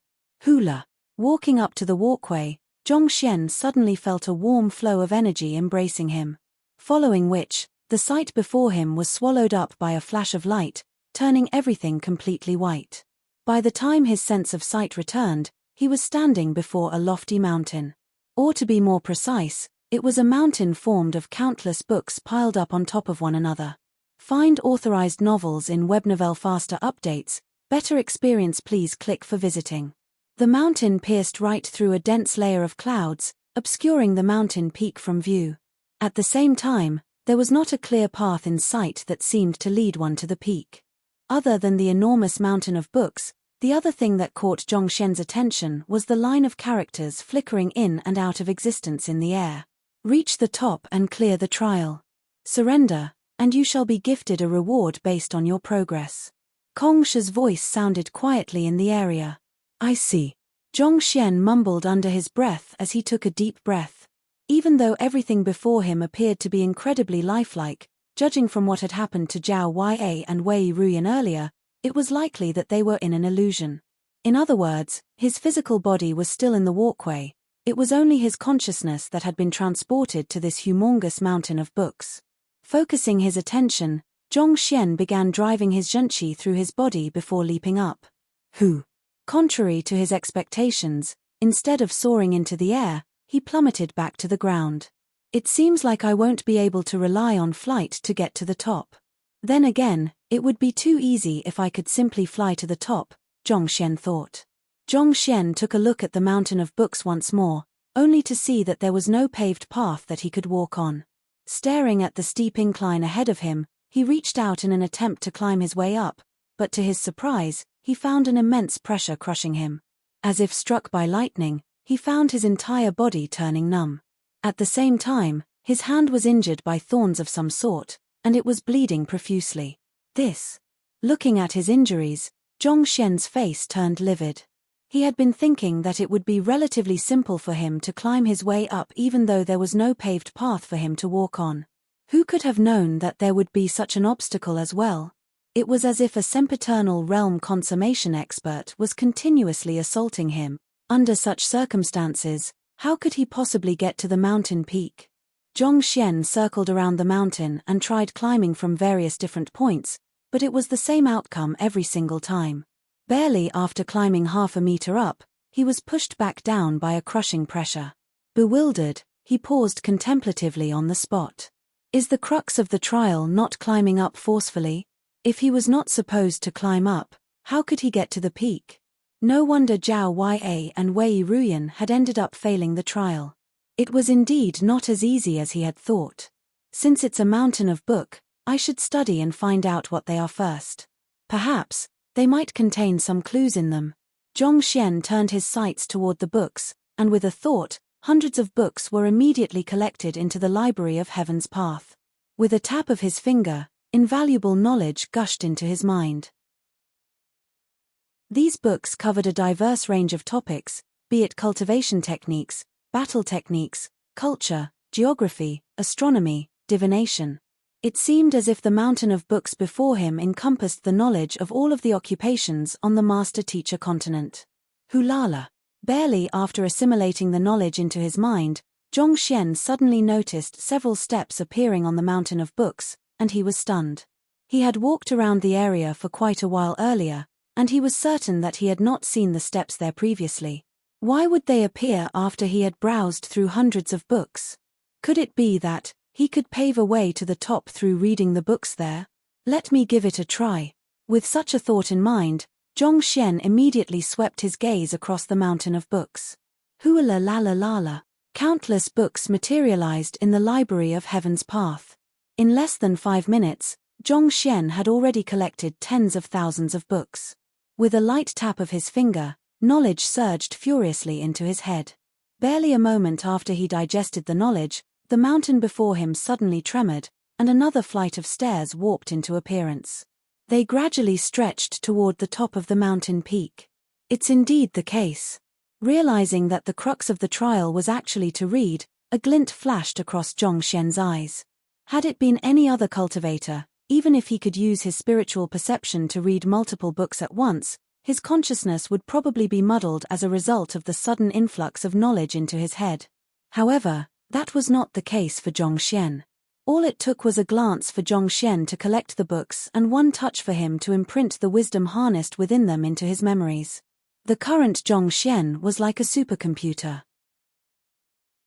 While other cultivators were struggling to memorize and comprehend the content of the books lying amid the massive mountain of books, all he had to do was conduct a simple copy and paste. Hulala! Walking onto the stairs, Zhongxian continued collecting more books around him, and knowledge flowed ceaselessly into his mind. As the number of books that he had read stacked up, the flight of stairs gradually rose higher and higher. He slowly walked up the stairs step by step. With time, he soon realized that an additional step would appear for every 100 books that he read. To be honest, Zhongxian was probably the only one who could read in such a manner. If anyone else attempted to read and assimilate the content of the books like him, even an ancient sage would have already been driven mad by that point. Walking on, Zhongxian soon found himself completely shrouded in the clouds. All he could see was the flight of stairs. It was as if the entire vast world had vanished, leaving behind his lonesome silhouette. I have already read so many books, but I haven't reached the mountain peak yet. Any other cultivator who attempted to read so many books would probably have suffered a mental breakdown by now, Zhongxian muttered in complaint. Based on his deduction, it was likely that the flow of time in here was different from the external world. Even with the cheat code known as the Library of Heaven's Path, it had still taken him nearly half a day to get so far. Had it been anyone else, they would have taken several centuries or even a millennium in order to get that far. To spend several centuries reading books and doing nothing else, the monotony was surely enough to erode anyone's sanity, including that of an ancient sage. Reaching this point, Zhongxian realized that the rate at which newer steps were being conjured had slowed down. It had roughly been 100 books to a step previously, but the ratio had changed to 1,000 books to a step now. The trial was already tough enough as it was. To have the difficulty suddenly raised tenfold partway through would probably deal a crushing blow to any cultivator who had managed to get that far. Of course, this change in difficulty did not make much of a difference to Zhongxian. To him, it was only a difference of reaching the peak faster or slower. Carrying on, Zhongxian continued reading for another half a day. By the time the day came to an end, the trial had already reached the point where he had to read over 10,000 books in order to conjure a single step. Zhongxian knew that he was nearing the end, so he gritted his teeth and persisted. Sure enough, the mountain peak eventually came into sight. A path through a mountain of books with perseverance as the key. It seems like Kongsha's trial is one on mental resilience and diligence, Zhongxian remarked as he heaved a sigh of relief. Knowledge is the key to greatness. The more one reads, the higher one will climb. As much as this was a trial, it was also advice that Kongsha was leaving to the future generations.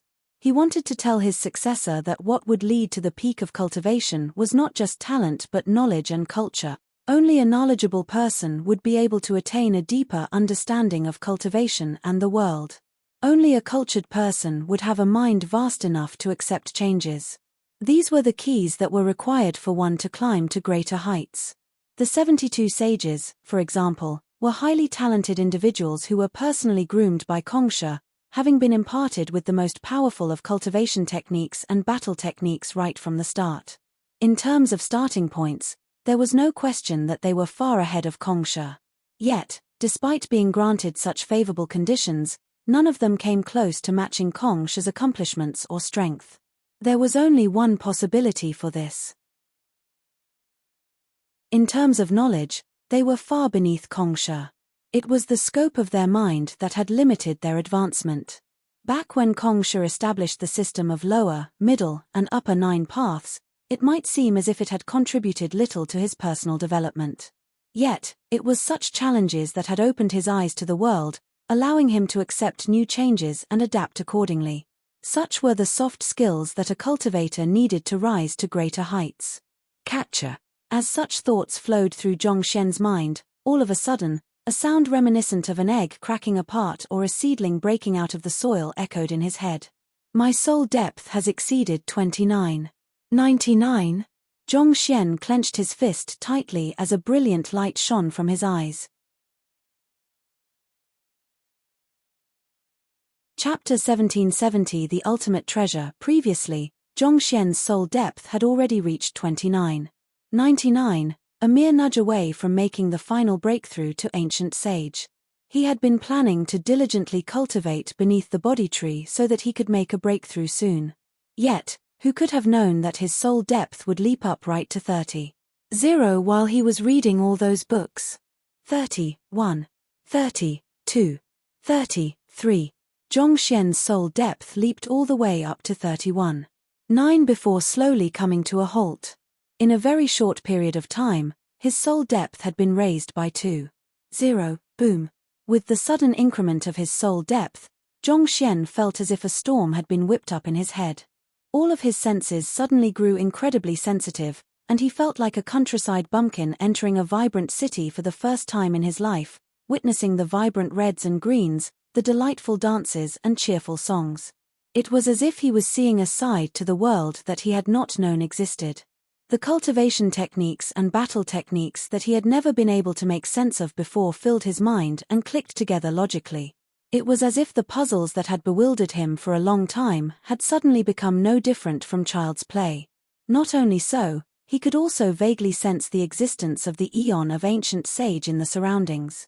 If he wanted to, he could even tap on it and utilize it to temper his body, raising his level of existence. With such an ability, his chances of achieving a breakthrough to ancient sage were tremendously enhanced. It's no wonder they say that only those who have reached 30 in their soul depth will have a chance to push for a breakthrough to ancient sage. Zhongxian nodded in realization. Previously, his parents had told him the various conditions required for one to make a breakthrough to ancient sage, and one point that they had been particularly focused on was soul depth. From the looks of it, that was indeed the case. If one compared the bottleneck to ancient sage to tightly sealed gates, the breakthrough of one's soul depth to 30 would be equivalent to opening a crack in the tightly sealed gates. As long as one accumulated sufficient energy, one would be able to force the gates open and enjoy the beautiful scenery on the other side. In other words, if he reached sempiternal realm consummation, with the ancient sage blood droplets that he had gathered so far, he could push for a breakthrough to ancient sage in one shot. With this, the pressure that ancient sages exert won't be able to faze me anymore. On top of that, I'll be able to disguise myself convincingly as an ancient sage as well. Zhongxian thought with a smile. His thoughts had grown much more lucid than before, and his mind felt invigorated. All of the negative emotions that he carried with him seemed to have been swept clean. Continue. Taking a deep breath, Zhongxian continued collecting the books all around the mountain into the Library of Heaven's Path and converted them into his knowledge. It did not take him too long to arrive on the mountain peak. There was nothing unique on the mountain peak except for a stone altar. He walked up to it and placed his palm on it. Hong long. Once again, he was devoured by a brilliant burst of light and vanished on the spot.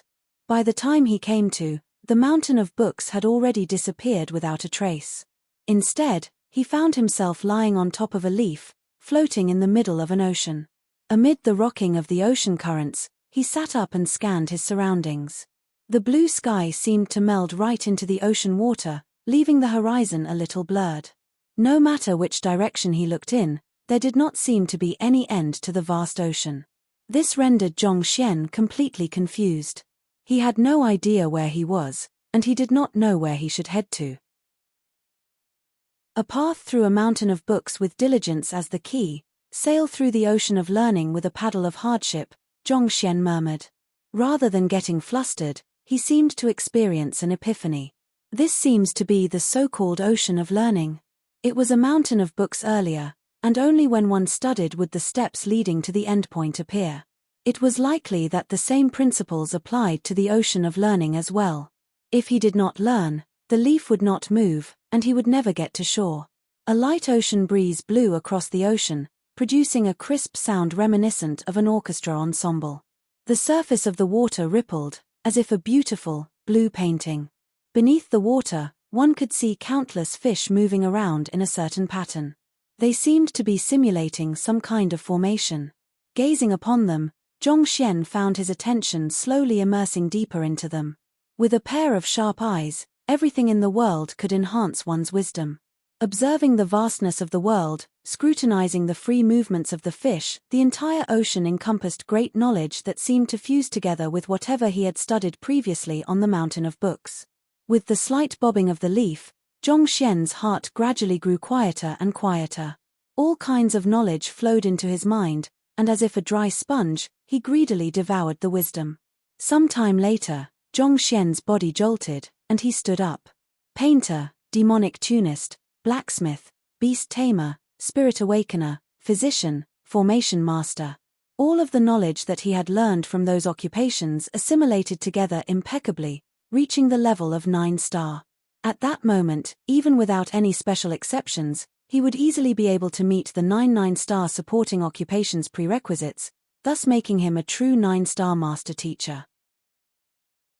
In fact, in terms of comprehension in these occupations, he might have even reached a level comparable to Kongsha, far exceeding the typical geniuses of those guilds. Despite the massive influx of information, his mind did not grow befuddled. Instead, it was growing clearer and clearer as everything that he had learned formed links with one another, bringing greater clarity to his web of knowledge. Zhongxian went on to learn many other occupations, and just as a feeling of omniscience was starting to set upon him, there was another burst of light that filled his vision with utter whiteness. When he finally regained his sight once more, he found that he had returned to the walkway. He felt as if he had been gone for at least 10 days, but his consciousness told him that he had only been gone for a minute or two.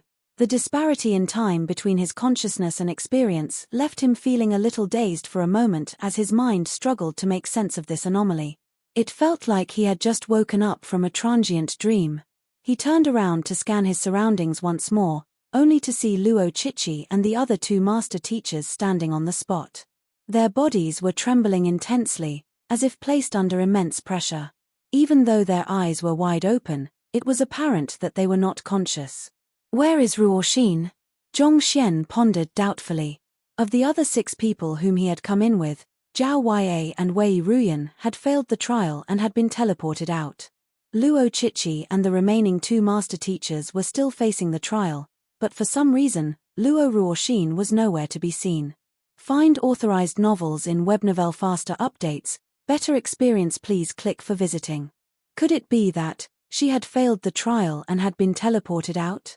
Just as Zhongxian was still trying to make sense of what was happening, Kongsha's voice sounded in the air once more. "You have cleared the trial.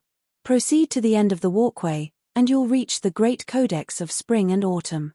If you are able to assimilate it, you'll be qualified to inherit my heritage." Hearing that voice, Zhongxian hesitated for a brief moment before heading to the end of the walkway. "For the time being, I should obtain the Great Codex of Spring and Autumn before deciding on my next move." Having been tempered by the mountain of books and ocean of learning, his soul depth had already reached a level comparable to the ancient sages. The pressure exerted on him by the walkway could no longer faze him. Soon enough, he reached the end of the walkway. Similar to the entrances of the Prime Hall and subordinate halls, there was an invisible seal that prevented any unauthorized cultivators from heading any further in. With a flick of his wrist, Zhongxian took out little amulet and placed the latter against the seal. The seal slowly crumbled, and he swiftly made his way through. A majestic hall came into sight, at the very center of which was a marble stand with a book placed flat above it. A radiant glow was shining from it. There were 2 massive characters written in ancient script on the cover of the book, Spring-Autumn. Time seemed to be flowing through the book, making it feel as if it was an artifact that existed in the past or the future. It felt like an artifact that existed in the crevices of time. "So, this is the Great Codex of Spring and Autumn." Zhongxian's eyes lit up as he clenched his fists. He was just about to make his way over to the book when a human silhouette suddenly entered his field of view. A hand reached out for the book on the marble stand and picked it up. Upon getting a closer look at the human silhouette, Zhongxian froze. Ruoxin. Chapter 1771 Luo Ruoxin. The person standing before the marble stand and taking away the Great Codex of Spring and Autumn was none other than Luo Ruoxin, who had vanished without a trace earlier. Zhongxian did not think that she would have already made her way there. Should it not have been impossible to get there without the prime amulet? How did she manage to get in there earlier than him? More importantly, it was due to his possession of the Library of Heaven's Path that he had been able to browse through so many books quickly. Was Ruoxin capable of such a feat as well? Hong long long. Before Zhongxian could make sense of those doubts, along with the picking up of the Great Codex of Spring and Autumn from the marble platform, the entire Temple of Confucius began trembling intensely. It was as if the cornerstone holding the entire place together had been removed, such that the entire dimension was beginning to tear apart. Voila!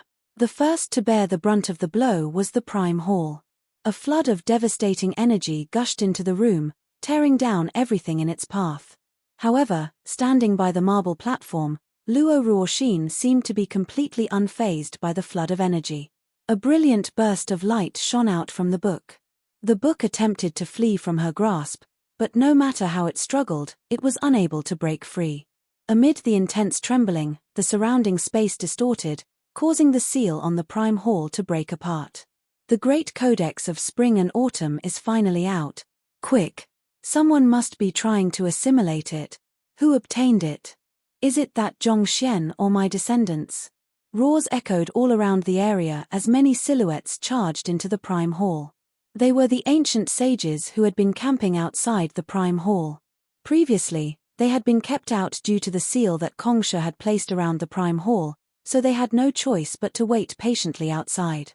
However, the fact that the prime hall was on the verge of collapse meant that someone had already gotten to the Great Codex of Spring and Autumn. This was a clear sign that it was their time to make a move, and the ultimate outcome of this battle was banking on them. It's that young lady. She is Luo Ruoxin. Seeing the figure holding the Great Codex of Spring and Autumn, the crowd was stunned.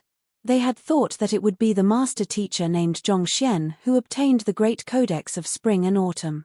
Yet, contrary to their expectations, the one who eventually obtained it was actually the seemingly inconspicuous young lady following behind him, Luo Ruoxin. Little lass, you won't be able to assimilate it. Why don't you hand it to me instead? Seeing the tremendous power pulsating from the book, the eyes of the White Overlord reddened in excitement. Unable to curb its desire any longer, it raised its claws to strike Luo Ruoxin. Be careful. Zhongxian was completely caught off guard by the happenings. He had not expected the seal to break down to the extent that even ancient sages would make an appearance. In an instant, his face turned incredibly livid. His first reaction was to dash forward to save Luo Ruoxin, but as he did so, he saw the eyebrows of the young lady coldly shooting up. Hong Long. Devastating torrent of energy burst forth and surged into the heavens. Shockwaves rippled into the surroundings, forming a protective barrier around her. Peng! The claws of the White Overlord fell upon the protective barrier, but they did not even leave a mark on it. This is the strength of an ancient sage. Zhongxian narrowed his eyes in shock. The strength that Luo Ruoxin was displaying was something that only ancient sages were capable of pulling forth. Not only so, she was even stronger than the White Overlord. TZZZZZZ. As soon as Luo Ruoxin brought out the strength of an ancient sage, it became clear that the struggling Great Codex of Spring and Autumn was gradually being stripped of its strength to oppose her. This is bad. She's on the verge of assimilating it. We can't let her succeed. Ancient sage Yang Qing roared in horror. The next moment, a massive halberd darted through the air to strike down Luo Ruoxin. Its strength pierced right through the fabric of spacetime, causing everything to seemingly slow to a halt. A gigantic dimension rift was forcefully torn open, and it swiftly expanded to over 10,000 li.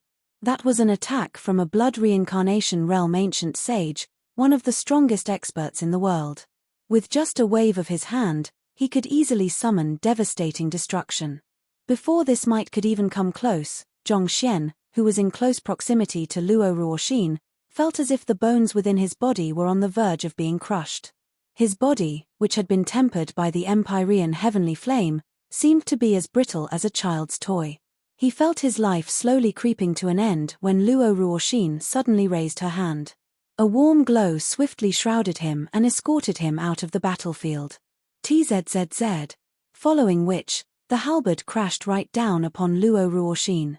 Without the slightest change in her expression, the young lady grasped the Great Codex of Spring and Autumn tightly in one hand while raising her other hand toward the halberd. Pointing her finger toward the immensely destructive weapon, she tapped lightly. Wang. Find authorized novels in Webnovel faster updates. Better experience, please click for visiting. The halberd was halted on the spot. Ancient sage Yang Qing's face reddened as the halberd flew out of his hand. Fresh blood spurted frenziedly from his mouth as he was furiously knocked backward. This. Zhongxian narrowed his eyes. All along, he had thought that Luo Ruoxin's cultivation was around the same level as his. He did not think that she would actually be an ancient sage, and an incredibly powerful one at that. With a single tap of her finger, She was actually able to send ancient sage Yang Qing, who was known to be the strongest ancient sage of the current era, flying. Could it be that she had already transcended the level of blood reincarnation, achieving the little-known void-shattering realm? If that was the case, what was her true background? Hula. While Zhongxian was still figuring out what was going on, the space behind the young lady tore open like a ripped sheet of paper, causing a humongous dark abyss to appear. She's going to escape. If we don't stop her right now, the great codex of spring and autumn could very well become hers. Ancient sage Yang Qing cried anxiously. There were still a couple of ancient sages in the area who were hesitating after seeing how Luo Ruoxin easily halted the White Overlord's attacks. However, knowing that they would really lose the great codex of spring and autumn if they did not make a move, they immediately charged forth to join the fray. Huala. Old Giza Yu concentrated his zhenqi and created a pair of phantasmagoric hands in the air. Those pair of sinister hands swiped viciously toward Luo Ruoxin. Ancient sage Yang Qing took up his halberd once more, and with a powerful spin, he tossed it forward with astounding momentum. A cold glint flashed across the White Overlord's eyes as it channeled all of its strength and swiped down.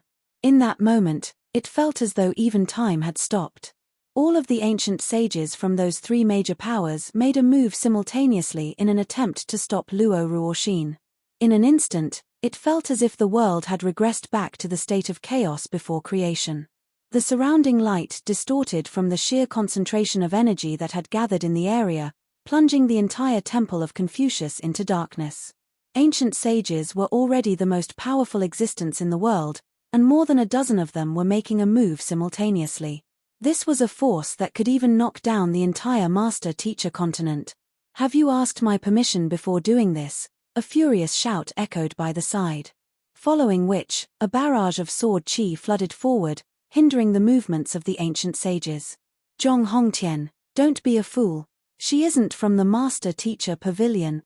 Ancient sage Yang Qing bellowed in rage as he twisted the halberd to fend off the barrage of sword chi. The halberd collided with the tip of Zhong Hongtian's sword, and Zhong Hongtian was forced to retreat several steps as his face turned ghastly pale. It was unfortunate, but he was still slightly lacking against the strongest expert of the 100 schools of philosophers. "She's the person whom one of my descendants loves, and that makes her a part of our Zhong clan as well."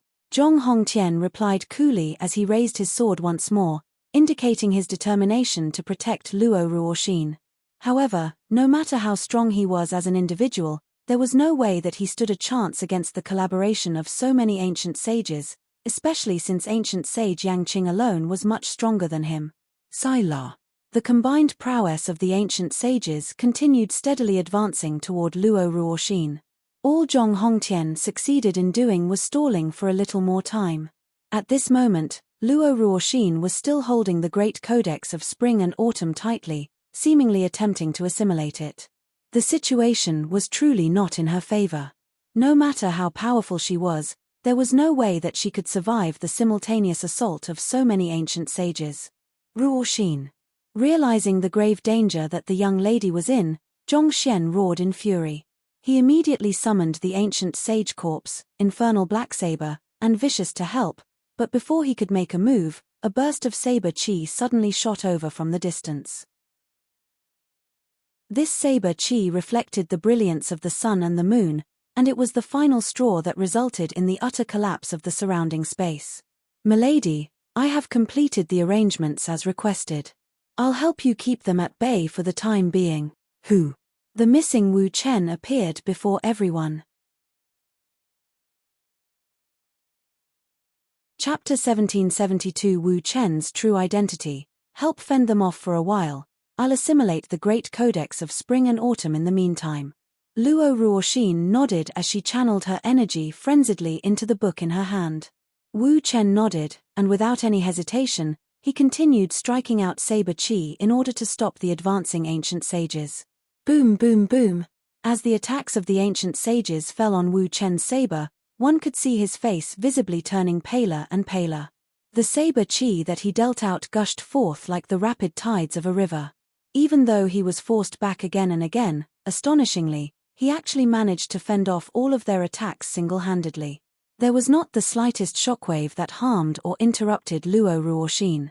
Strong. Zhong Xian was struck dumb by Wu Chen's outburst of strength. A battle of this level was not something that he could interfere in anymore. Just that. Wu Chen had only just achieved a breakthrough, had he not? Why was he able to easily obstruct the attacks of so many powerful ancient sages, a feat that even old ancestor Zhong Hongtian had failed in? Furthermore, throughout the entire collision, his face had only turned slightly pale. It did not seem like he had sustained any significant injuries. If so, just how powerful was Wu Chen actually? Was he a blood reincarnation realm ancient sage as well?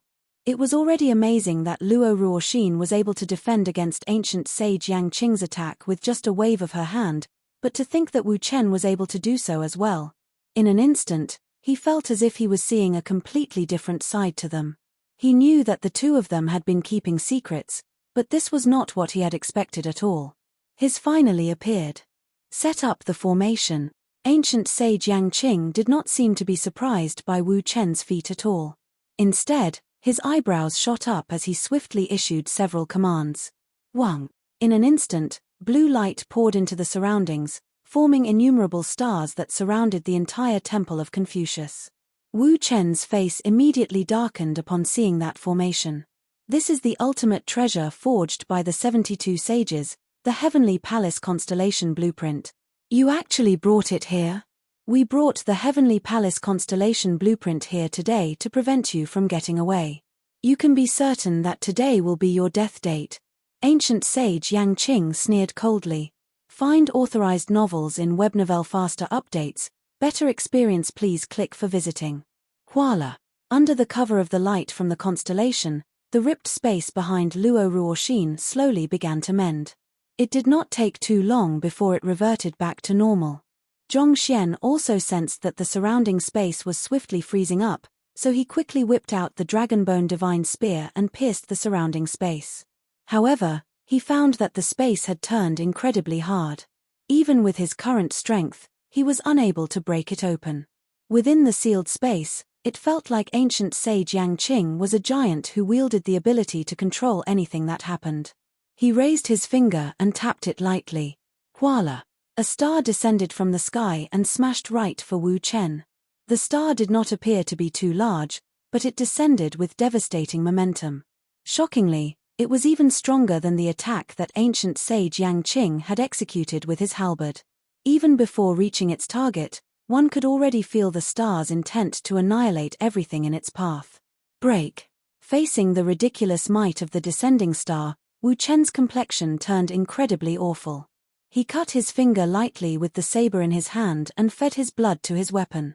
The saber immediately emanated an eerie glow as its prowess heightened significantly. It was just a simple pierce, but the surrounding space collapsed along with its movements. The saber struck the descending star and sliced it in two without any hesitation. Deng deng deng deng. At the same time, the impact of the collision caused Wu Chen to retreat 8 steps, and blood trickled down the corners of his lips.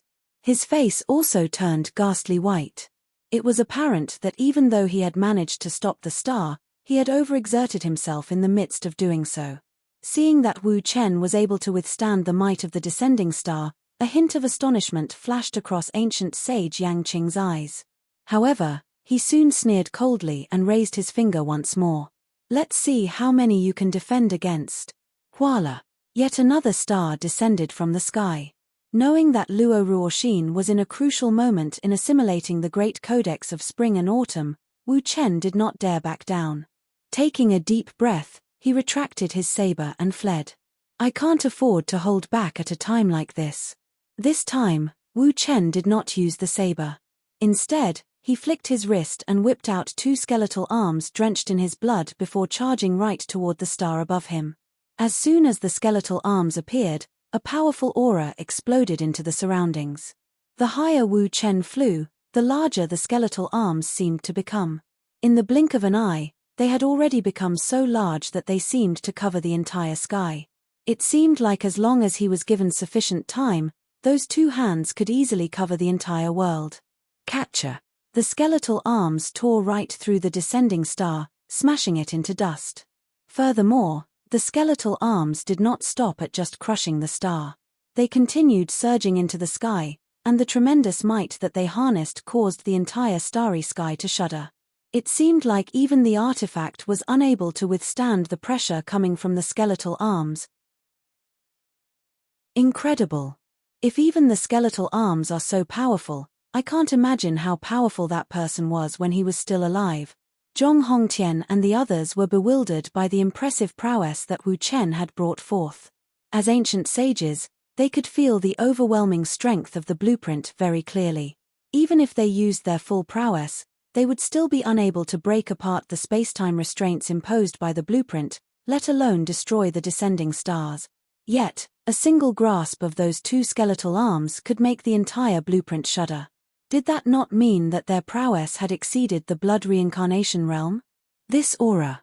Contrary to everyone's bewilderment, Zhong Xian's body jolted as soon as he sensed the aura coming from the skeletal arms.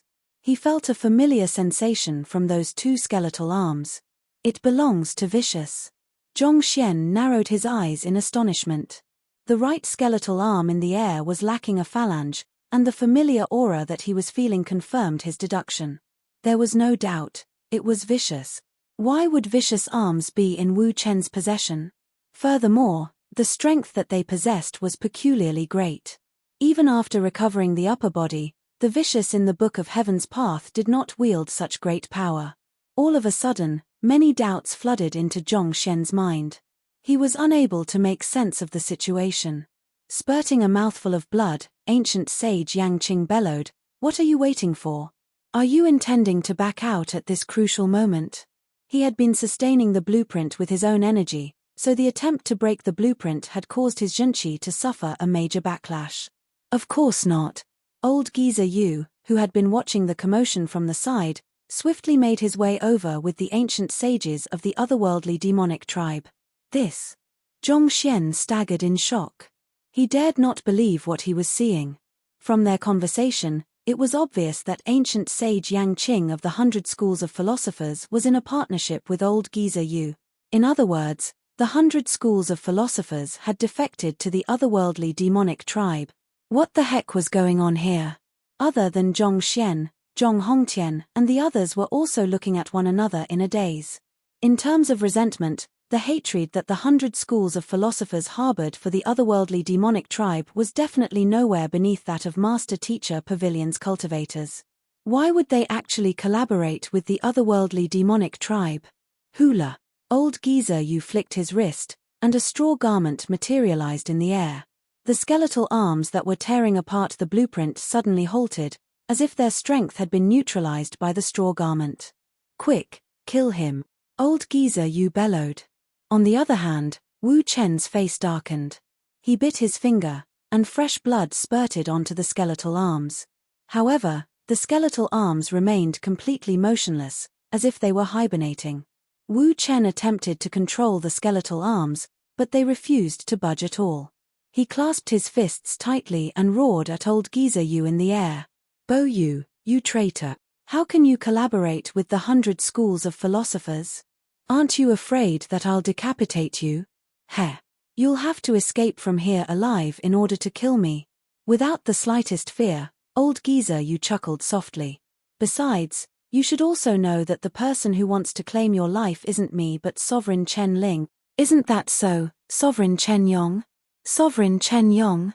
Could it be?" Zhong Xian's body stiffened upon hearing those words. His eyes were marred with disbelief as he muttered, "Wu Chen is actually Sovereign Chen Yong from the otherworldly demonic tribe." Chapter 1773. The number one expert of the otherworldly demonic tribe. Sovereign Chen Yong was one of the 3 sovereigns of the otherworldly demonic tribe, and he was the most authoritative and powerful of them. Most of the major decisions regarding the tribe were made by him, thus building his reputation as the number one expert of the otherworldly demonic tribe. How could he be the youth who had been addressing him as young master all this while? If they really were the same person, then, what was the identity of Luo Ruoxin, whom he addressed as Milady? In that instant, Zhong Xian's body turned ice cold. He did not dare consider that possibility.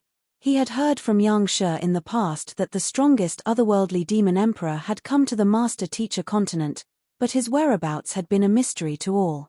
Who would have thought that the other party had actually been by his side, serving as Luo Ruoxin's subordinate? Sovereign Chen Ling. Even though Wu Chen already knew the answer in his mind, his face still warped upon hearing those words. He clenched his fists with burning rage. The three sovereigns had known each other for many years, and it was indeed true that there had been many internal conflicts in the past.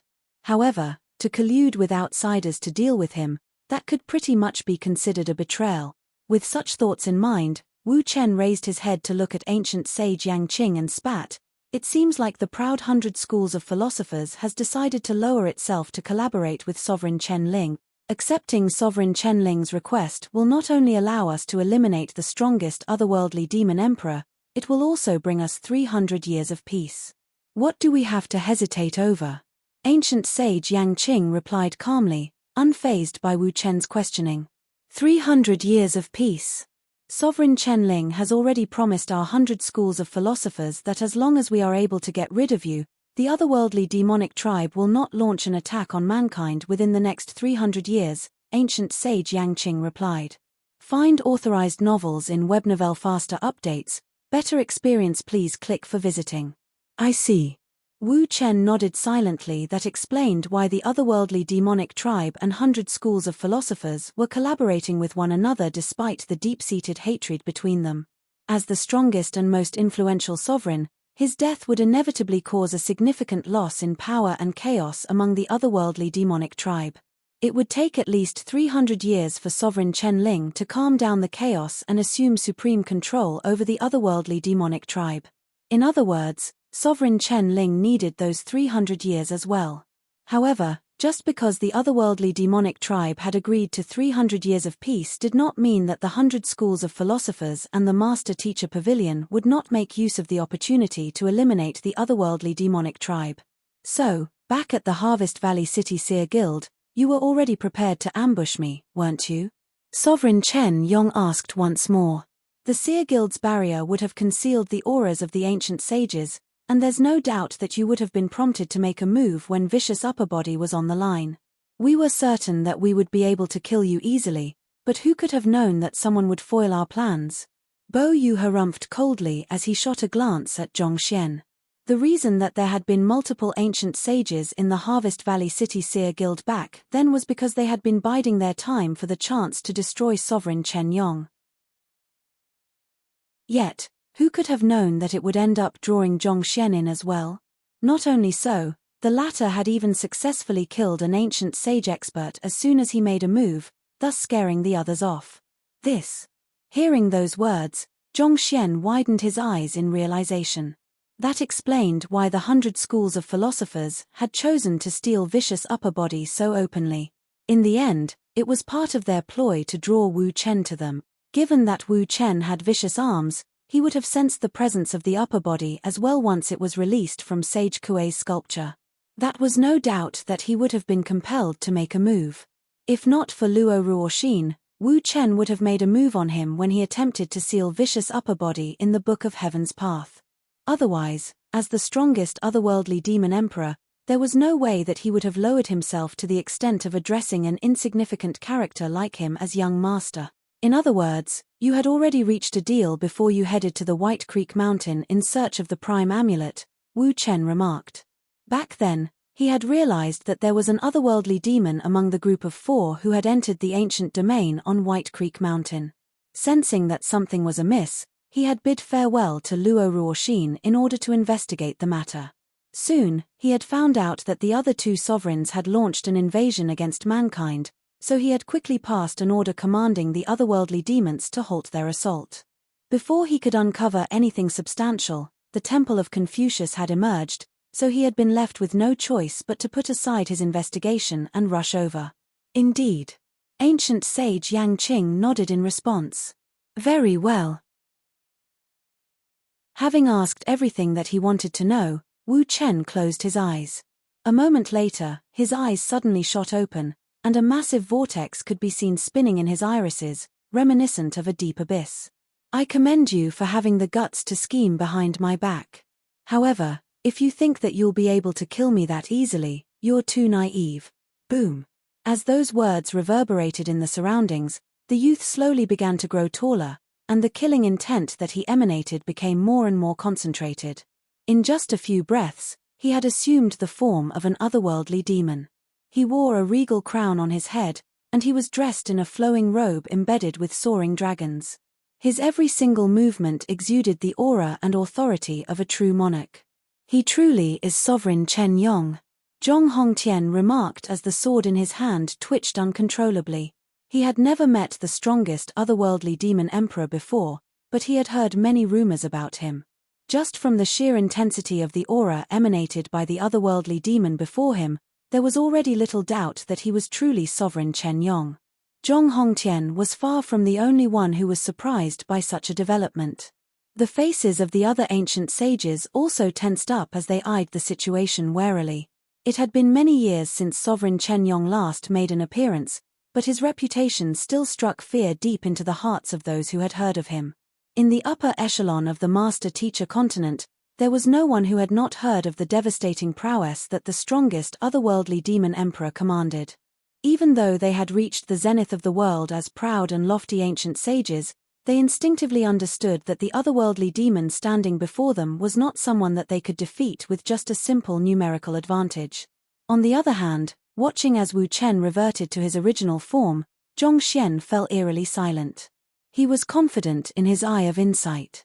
Even though he was unable to use the Library of Heaven's path on Wu Chen, he was certain that he would have been able to see through his disguise if he was an otherworldly demon. However, he forgot one thing: Luo Ruoxin's disguise amulet. Having used the disguise amulet personally, he knew of its incredible prowess. It served not only to disguise one's appearance and aura but even one's bloodline. If Wu Chen had used it to disguise himself as Yang Shi, it was likely that not even the ancient sages of the Master-Teacher Pavilion would have been able to see through his disguise. This explained why no one had been able to find the strongest otherworldly demon emperor despite the extensive search that had occurred after receiving reports that he had infiltrated the Master-Teacher continent. As for why the Master-Teacher Pavilion and the 100 schools of philosophers were aware that Sovereign Chen Yong had gone over to the Master-Teacher continent, it was likely due to the tip-off from the soul oracles who were serving the otherworldly demonic tribe. In just a few moments, Zhong Xian had already managed to make sense out of the entire situation. Most likely, one of the soul oracles serving Sovereign Chen Yong had sensed the latter's departure, so he had discreetly sent the message over to the Jiang clan. The Jiang clan had then forwarded the news to the 100 schools of philosophers, which prompted them to swiftly set up an ambush. All that remained a mystery to him and continued frustrating him was Luo Ruoxin's identity. Just who in the world was she, and what role did she play in the greater scheme of things? We have never thought that it would be easy to eliminate you. However, regardless of the price we have to pay, we're determined to put you to rest today. Seeing that Sovereign Chen Yong had reverted to his true form, ancient sage Yang Qing knew that a huge battle was about to break out. He quickly swallowed 2 pills and recovered from the internal injuries that he had sustained earlier before raising the halberd in his hand, his eyes glazed with killing intent. The ancient sages of the 100 schools of philosophers quickly raised their weapons and let loose a war cry. After all their planning, this was the very moment that they had been waiting for. This decisive battle would eventually decide the fate of the world. The 100 schools of philosophers want to kill me, and even my own tribesmen wish for my death.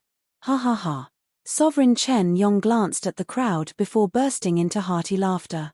He turned to Zhong Hongtian and the other ancient sages of the Master-Teacher Pavilion and asked imposingly, "What about the rest of you?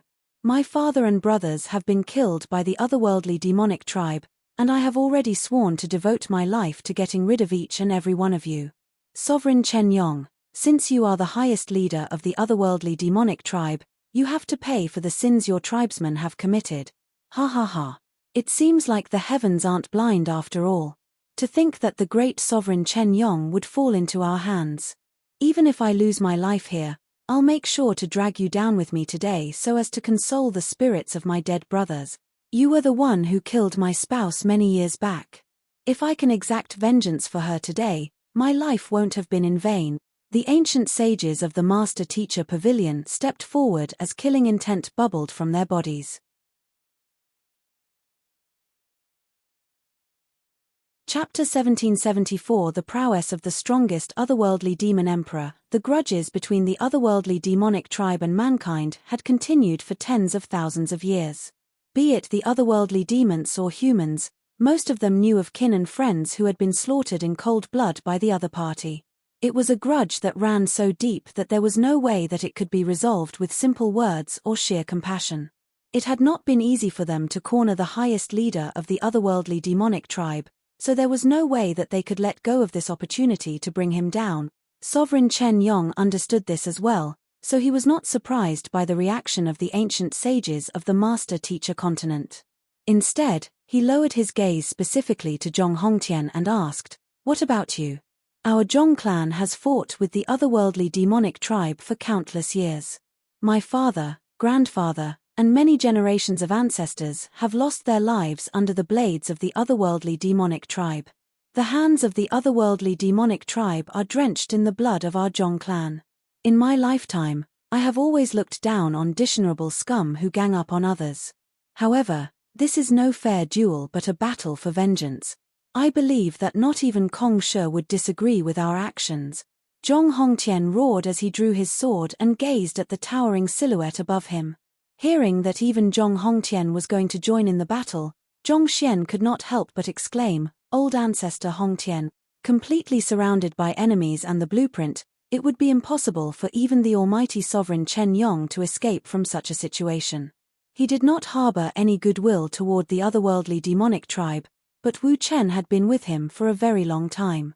He had felt betrayed when he found out who Wu Chen was, but he could not accept seeing the other party lynched by the crowd. Knowing what Zhong Xian was going to say, Zhong Hongtian waved his hand decisively. "Don't waste your compassion on the otherworldly demonic tribe. This is a luxury that we cannot afford." It was not to say that the otherworldly demons were absolutely evil, but the difference in their stances made it impossible for them to coexist. More than a fight for supremacy, this was a fight for survival. Without sovereign Chen Yong, the otherworldly demonic tribe would be like a pile of scattered sand. Their prowess would be significantly lowered, and they would be powerless against mankind. This was the perfect moment to get rid of the threat that had loomed over them for many years. It was precisely due to this that the 100 schools of philosophers had willingly mobilized so many ancient sages, such that even the fight for the great codex of spring and autumn was a secondary concern to them. "Very well. What about the rest of you?" Seeing that the three powers had chosen to collaborate against him, Sovereign Chen Yong finally laid his gaze upon the beast tribe. "We don't intend to get involved in this conflict. Our aim lies only with the great codex of spring and autumn," the White Overlord replied coldly. "Back away if you don't intend to get involved in this conflict. My saber has no eyes to care for you lot. Remain in the sphere of battle and risk losing your life." Sovereign Chen Yong sneered coldly. He flicked the saber in his hand, and a choking sound echoed in the air. Following which, a powerful aura burst forth from him, leaving the crowd feeling as if an endless abyss was standing before them. Disguised as Wu Chen, he had only been able to tap into the strength that master teachers were able to utilize. However, having reverted back to his original form, he was finally able to use the slaughter of Zhenqi of the otherworldly demonic tribe, drastically raising his fighting prowess. "Kill him." Sensing that Wu Chen's aura was about to reach its peak, ancient sage Yang Qing knew that it would be even more difficult to kill him if they continued dawdling. Thus, he raised the halberd in the hand and charged forward. "Go." Bo Yu's phantasmagoric claws sliced apart space to tear everything before him. The offense of the two powerful experts warped into two black and white streaks, darting through the air as if a comet racing across the sky. "Show me what you're capable of." Sovereign Chen Yong roared as he raised his saber and sliced across the air. Sila. A black rift appeared in the space sealed by the blueprint and collided with the two incoming attacks. As if struck by a powerful swing of a bat, both the halberd and the claws were sent flying into the distance. Sovereign Chen Yong made use of this opportunity to press on. With another swing of his saber, he successfully kept the attacks of the other ancient sages at bay before swiftly flitting forward in an attempt to decapitate ancient sage Yang Qing. This attack wielded such compelling strength that not even the blood reincarnation realm ancient sage Yang Qing was able to avoid it. Wang. Just as death was about to fall upon the strongest expert of the 100 schools of philosophers, a sword flashed through the air, surpassing the limitations of time and space and appearing in an instant. If Sovereign Chen Yong continued his attack, even if he succeeded in killing ancient sage Yang Qing, he would also sustain severe injuries in the process of doing so. Thus, he changed the trajectory of his saber to defend against the incoming attack. Ding ding ding ding. The sound of metallic reverberations echoed loudly in the air. Zhong Hongtian's movements were sharp but fluid. As if a complex dance, his movements appeared to be unintentional and changed swiftly, making it hard for one to read the trajectory of his attacks. At that moment, he felt like a sword immortal. This was the first time that Zhong Xian had witnessed a battle of such caliber, and he could not help but swallow a mouthful of saliva. As expected of the strongest experts of the master-teacher continent, every single of their attacks seemed to sway the very laws of the world. It was fortunate that he was a safe distance away, or else he could have very well been torn to shreds. Sovereign Chen Yong's strength had far surpassed his imagination. Despite being severely outnumbered, his movements remained calm and calculated. There was not the slightest hint of panic in his actions. Peng! The battle grew more and more intense, and finally, with a deep moan, a silhouette plummeted from the air. An ancient sage had fallen. It's a great philosopher realm otherworldly demon. Zhong Xian recognized the corpse. He was one of old Giza Yu's subordinates, an ancient sage too, an otherworldly demon. This is good. Knowing that a corpse of that level was hard to come by, Zhong Xian stepped forward to flick it up using the dragonbone divine spear. Hula! Into his storage ring the corpse went. Boom! Barely after collecting the corpse, an ancient sage from the 100 schools of philosophers met his end and plummeted to the ground. Shortly after, an expert of the master-teacher pavilion fell as well. Find authorized novels in Webnovel faster updates. Better experience, please click for visiting. Zhong Xian had no hesitation collecting the corpses of otherworldly demons, but he was unwilling to touch the corpses of those from the 100 schools of philosophers and the master-teacher continent. After all, he was a master-teacher himself, so the least he could do was respect his peers. That being said, while he did not collect their corpses, he did manage to collect the ancient sage blood that poured down throughout the course of the battle. As the battle grew more and more intense, the rate at which the ancient sages were dying grew faster and faster. In less than 10 minutes, less than half of the ancient sages who had joined the fray remained standing. However, Sovereign Chen Yong had also sustained severe injuries. Blood was dripping down his arm, and his face had turned rather pale. Ancient sage Yang Qing and Zhong Hongtian also had glaring wounds on them, and they were panting heavily. They were not in a good condition at all. On the contrary, it was old Giza Yu who had sustained the lightest injuries. It was not that he was the strongest of the three, but being the most cunning one, he had hidden from all of the frontal attacks coming from Sovereign Chen Yong, using the other two as a shield. As expected of the number one expert from the otherworldly demonic tribe. You were able to bring so many of us down despite facing all of us simultaneously, Zhong Hongtian remarked with a hint of awe in his voice. He had thought that he could already be considered one of the strongest experts in the world, but who could have known that there would be someone who was so much stronger than him existent in the world? You aren't weak either. But if that's all you have, your wish to claim my life today is nothing more than wishful thinking, Sovereign Chen Yong replied imposingly with his saber in hand. Humph. Even at the cost of my life, I'll drag you into the grave. Zhong Hongtian spat coldly. Give it a try then. Sovereign Chen Yong scoffed. He raised his saber to continue the battle, but all of a sudden, the entire blueprint around them started shaking intensely. Hong long long. The world seemed to be slowly unraveling as a ray of white light pierced through the blueprint. Gradually, a gigantic altar flickered into appearance. The light was surging toward Luo Ruoxin, who was in the midst of assimilating the great codex of spring and autumn. It's a success. Sovereign Chen Yong's eyes lit up in agitation. The reason that he had chosen to stay behind and fight was to prepare this artifact in order to help Luo Ruoxin. Seeing that the plan had finally succeeded, he could not curb his excitement any longer. Sila. As the light from the altar shone upon Luo Ruoxin, it seemed like the bottleneck on her ancient sage cultivation had been released once more. Tremendous energy coursed through her body like rapid tides as she grew stronger and stronger. Under the assault of such imposing strength, the great codex of spring and autumn was finally tamed. Chapter 1775 Farewell Who. As soon as the great codex of spring and autumn was tamed, it disappeared from the young lady's palm, as if having been stowed away. Tzzzzzzzzzz. With the furious surge in Luo Ruoxin's strength, the blueprint that had sealed the surrounding space was placed under great strain, such that huge cracks were starting to surface all around. Those cracks crept all around the place, revealing pitch-black rifts that resembled the doors to the netherworld.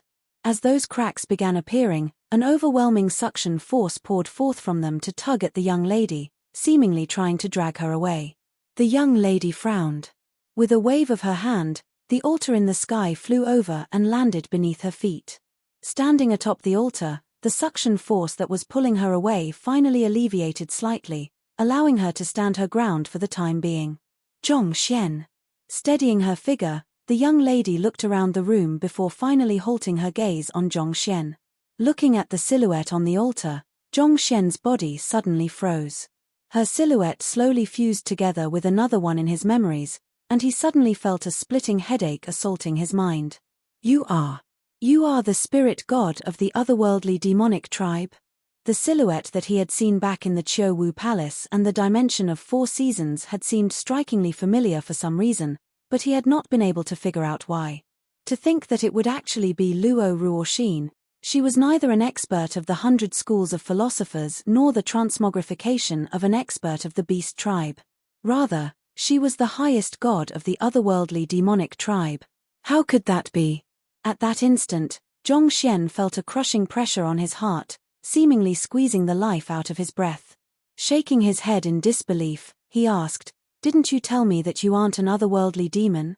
Find authorized novels in Webnovel Faster Updates. Better experience, please click for visiting. He could not understand Luo Ruoxin's fervent desire to hide her identity, but he was willing to wait for the day that she could come clean. Nevertheless, he had been afraid that they would be standing on opposite ends eventually, so he had asked her if she was an otherworldly demon and if she intended any harm toward mankind. Back then, she had said that she was not an otherworldly demon and that she did not intend any harm toward mankind. Was that all a lie? He would not have minded no matter who Luo Ruoxin was and which power she was affiliated to, but he could not stand being deceived and made use of by the one he loved. Seeing Zhongxian's frenzied state, Luo Ruoxin's eyes reddened. A rare hint of panic could be heard in her voice as she anxiously tried to explain herself. I am not an otherworldly demon, and there's a reason why I am the spirit god of the otherworldly demonic tribe. However, before she could finish her explanation, the dimension rifts all around suddenly widened, and the suction force dragging her away intensified. She was beginning to lose control of her body. As the energy from the darkness roared furiously, the entire temple of Confucius began shaking non-stop. Even the master-teacher continent had begun tremoring. It was as if the end of the world had just begun. My current strength has exceeded what this world is able to endure, so I can't stay here any longer. Otherwise, the entire master-teacher continent will come to ruin. Watching the gradual devastation happening all around, Luo Ruoxin shook her head. Lowering her head slightly, she murmured, "Goodbye, Zhongxian. I was happy to meet you. Really, really happy." Hula. The darkness descended upon the altar and began devouring the young lady's silhouette. As if falling into a pool of ink, Luo Ruoxin looked as if she would disappear at any moment. Ruoxin. Why? You haven't explained anything to me yet. What is going on? Seeing that the darkness was going to pull her away very soon, Zhongxian quickly whipped out the infernal black saber, and stepping atop it, he dashed right to her side. He reached out and grabbed her hand, intending to pull her out from the darkness. Alas, no matter how he tugged, she would not budge at all. The darkness before him seemed like an endless abyss. Those who fell into it, even if they were ancient sages, would not be able to escape. Zhongxian, it's fine. Don't waste your strength. Each world has its own rules. If I forcefully remain here, I'll only bring calamity to this world, Luo Ruoxin said as she grabbed Zhongxian's hand tightly. Please, trust me. I have never said a single lie to you. Her gentle touch and soothing voice filled Zhongxian's cold body with warmth. There were many doubts in his mind, but he wanted to trust the young lady before him. All their experiences and the time that they had spent together, he did not believe that they were all lies. With a slightly choked voice, he asked, "How do I find you in the future?" He knew that this phenomenon signified her departure, and the very notion of parting with her eternally was one that was too painful for him to bear. If she left one day, he would devote his entire life to searching for her. We'll meet again when fate allows us to. Otherwise, my presence will only harm you. With slightly moist eyes, Luo Ruoxin looked at the young man standing before her and muttered, "Farewell, the man I love." Who? The next instant, the young lady was devoured by the darkness and disappeared from sight. No. Zhongxian howled desperately as he dashed forward furiously. He was intending to barge into the crack in space as well, but to his horror, he felt as if he had rushed into a wall and was pushed back. This can't be. I can't allow this to happen. Zhongxian roared as he flicked the infernal black saber furiously at the cracks. Ding ding ding ding. Sparks flew all around. Even though Luo Ruoxin had been dragged into the black cracks so easily, he found them even more resilient than ancient sage artifacts. No matter how he exerted himself, he was unable to phase it in the least. It was as if the infernal black saber was a blob of cotton candy knocking against a metal wall. It did not leave the slightest mark. Who? Shortly after Luo Ruoxin entered, the crack grew smaller and smaller before vanishing eventually. No. It was as if Zhongxian had lost himself. He flung his sword frantically, but no matter how powerful the infernal black saber was, it could not open the crack once more. It was as if everything that had just happened was just a mere illusion. "Master, there's no point slashing anymore." A voice sounded in Zhongxian's mind. "Your girlfriend must have come from a higher world. Unless your strength reaches the mark, you won't be able to overcome the dimension barrier." Taking a deep breath, Zhongxian drove his soul energy and calmed himself from his irate state. Clenching his fists tightly, he asked, "You said that Ruoxin came from a higher world?" The one who had just spoken was none other than Vicious. In terms of understanding of the master-teacher continent, Vicious was definitely more knowledgeable than him. "Indeed. While I was still alive, I noticed that there's a dimension that's even more stable than the master-teacher continent, and the life forms that exist there are even stronger than us. It's likely that our spirit tribe originates from one of those worlds but was exiled to the master-teacher continent," Vicious replied. It seemed like he had regained some of his memories. However, the barrier between the two worlds is extremely powerful, requiring one to wield tremendous strength in order to break it apart. Back then, even with my strength as a void-shattering realm ancient sage, I was still unable to tear the barrier down. Not even a void-shattering realm ancient sage is able to tear the barrier down? Doesn't that effectively mean that no one is able to do it? Zhongxian gritted his teeth in astonishment. Void-shattering was the highest realm that an ancient sage could reach. If even experts of that caliber were unable to achieve this feat, who else would be able to do it? Even though I was unable to do it, it doesn't mean that no one else is able to.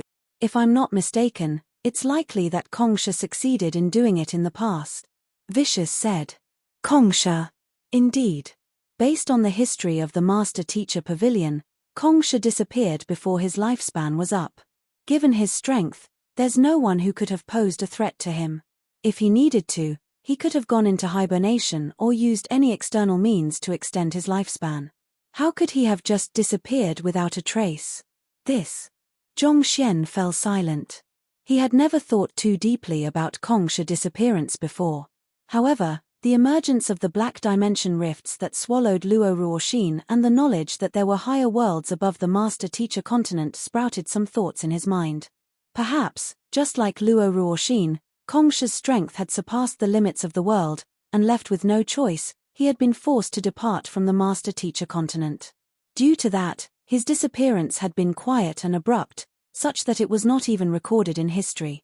If Kong Shi reached such heights, I will surely be able to as well, Zhong Xian muttered through tightly gritted teeth. No matter what, he was determined to find Luo Ruoxin once more. Since Kong Shi had been able to shatter the dimension barrier and reach a higher world, he would surely be able to do the same. Since Milady has left, I'll take my leave. The silence in the air was suddenly shattered by the hearty laughter of the number 1 otherworldly demon emperor. Luo Ruoxin's previous outburst of strength had completely destroyed the blueprint, thus creating an opening for Sovereign Chen Yong to escape.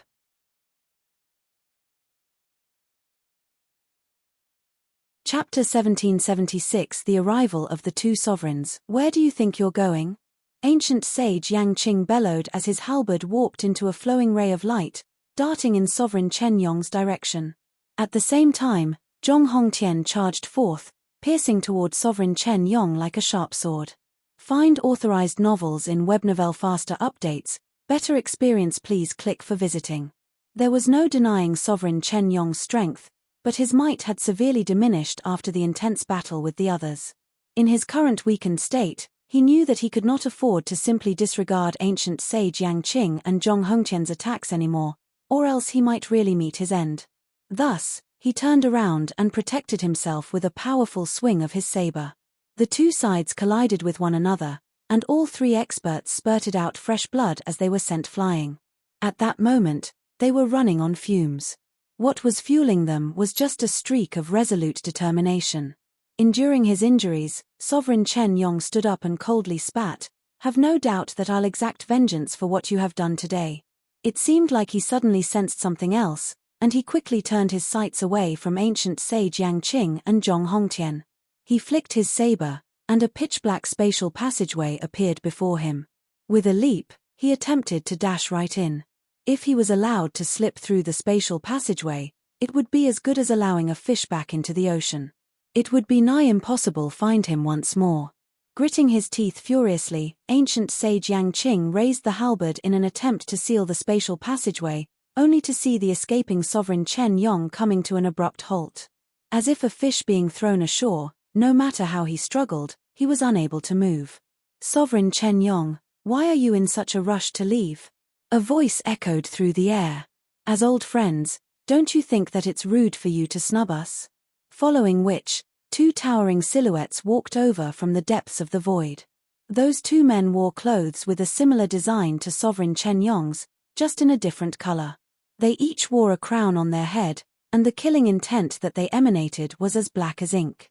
It was as if they were the manifestation of the netherworld itself. Could they be the other 2 sovereigns? Zhong Xian narrowed his eyes on astonishment. From their clothes and the strength that they emanated, it was apparent that they were the other 2 sovereigns plotting to kill Sovereign Chen Yong, Sovereign Chen Ling and Sovereign Chen Xing. They had also left the otherworldly battlefield to participate in the operation to eliminate Sovereign Chen Yong. From the looks of it, it seemed like they had been hiding in the vicinity all along. It was just that they did not dare appear until the spirit god finally departed. Seeing the other 2 standing before him, Sovereign Chen Yong spat, "The spirit god is aware of our actions. If you kill me, there's no way that she'll let you get away scot-free." He gathered all of his strength and forcefully broke free of his restraints. Raising his saber, he hacked it down with all his might. Voila! The might of the saber was tremendous, easily tearing apart the fabric of space. However, it was clear that the severely injured Sovereign Chen Yong was insufficient to put up a fight against the other 2 sovereigns. With a simple flick of his finger, Sovereign Chen Yong blocked the saber and flicked it away. "Sovereign Chen Yong, there's no need to be agitated. We only want to have a talk with you. How crude would it be to come to blows over everything? Moreover, isn't it clear that you would be utterly powerless even if we wanted to kill you? The spirit god might oppose our action of claiming your life, but having returned to her spirit god palace, there is nothing she can do. Besides, the gods have no emotions." Yet, Sovereign Chen Ling actually thought of her actions as a limitation? Of course not. Who am I to question the judgment of the spirit god? However, if you meet your end, I will be the strongest otherworldly demon emperor of the spirit tribe. I will become the very oracle of the spirit god, and my words will become her decree. The spirit god might be powerful, but traversing across the dimension barrier is no easy feat. Even the gods suffer a tremendous backlash trying to do so. Otherwise, she wouldn't have been forced to recuperate in the master-teacher continent for half a year. Sovereign Chen Ling sneered coldly. Rest assured. After you meet your end, I'll report to the spirit god that you were killed by the 100 schools of philosophers and master-teacher pavilion. I rushed over as quickly as I could, but it was already too late by then. Before your death, you passed your position as the highest leader of the spirit tribe over to me, instructing me to lead the entire spirit tribe. I'll use your life to fuel the spirit tribe's motivation and unite them against mankind. You.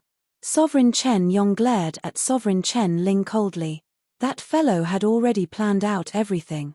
He had been thinking that his subordinates would exact vengeance for him if Sovereign Chen Ling and the others killed him, but from the looks of it, all along, Sovereign Chen Ling had been planning to pin everything on the 100 schools of philosophers and the master-teacher pavilion. Not only would he be spared from the backlash, he would also be able to provoke the resentment of the spirit tribe and use them to further his ambitions. Hearing those words, ancient sage Yang Qing's face warped in horror. Sovereign Chen Ling, have you forgotten the promise you made me? He had thought that killing Sovereign Chen Yong would inflict severe damage upon the otherworldly demonic tribe, causing them to scatter apart and possibly descend into anarchy.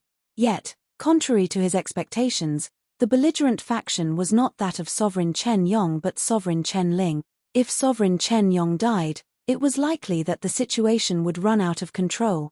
Don't worry, I'll surely abide by my promise. However, whether you'll really get 300 years or not, that is something that we will have to discuss further. Sovereign Chen Ling laughed heartily. If it was mankind that had obtained the Great Codex of Spring and Autumn, the otherworldly demonic tribe would probably have had to lie low for some time. However, since the ultimate treasure had been obtained by the spirit god, and the ancient sages of the 100 schools of philosophers and master-teacher pavilion had sustained severe injuries, was it not the ideal chance for their spirit tribe to launch a counterattack? What do you mean by that? Ancient sage Yang Qing roared furiously as he raised his halberd menacingly. The other ancient sages also swiftly grouped together, fearing that the two sovereigns would make a move on them. Just a single Sovereign Chen Yong was enough to wreck their forces. If the other sovereigns made a move on them, they would truly be in a perilous situation. Seeing the wary look on ancient sage Yang Qing's face, Sovereign Chen Ling knew that if he said the wrong things at this moment, there was a good chance that the 100 schools of philosophers would go all out to drag him down with them even at the cost of their lives. I don't mean anything by that. Since we are allies, there's no way I'd make a move on you. If I did, I would suffer a backlash from the vow I made. Rest assured, we'll discuss the future plans between our races once I'm done getting rid of him. He knew that the most important thing at hand was not to fall out with mankind but to kill Sovereign Chen Yong and consolidate his power. Only when he had the entire otherworldly demonic tribe under his control would he be qualified to consider whether they should battle or respect the agreement. With an eerie smile, he turned toward Sovereign Chen Yong and said, "Farewell. You have been a difficult opponent to deal with, but it's time for you to meet your end." With a cold harumph, he raised his palm and thrust it forward. It was as if someone had flipped the world upside down. A strength powerful to the extremities crushed the surrounding space, compressing everything in its way to Sovereign Chen Yong.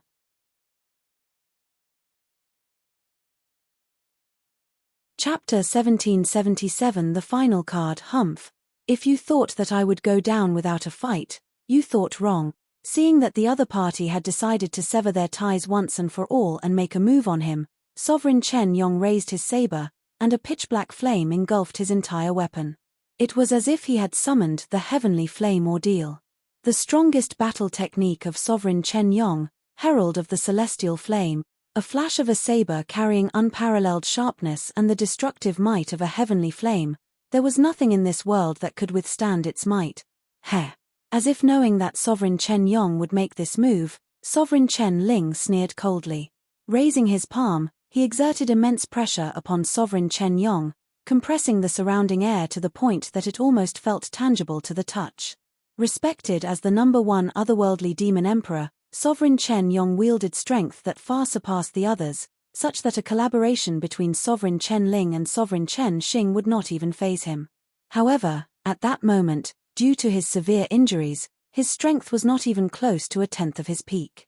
As powerful as Herald of the Celestial Flame was, its might was severely diminished due to his weakened prowess.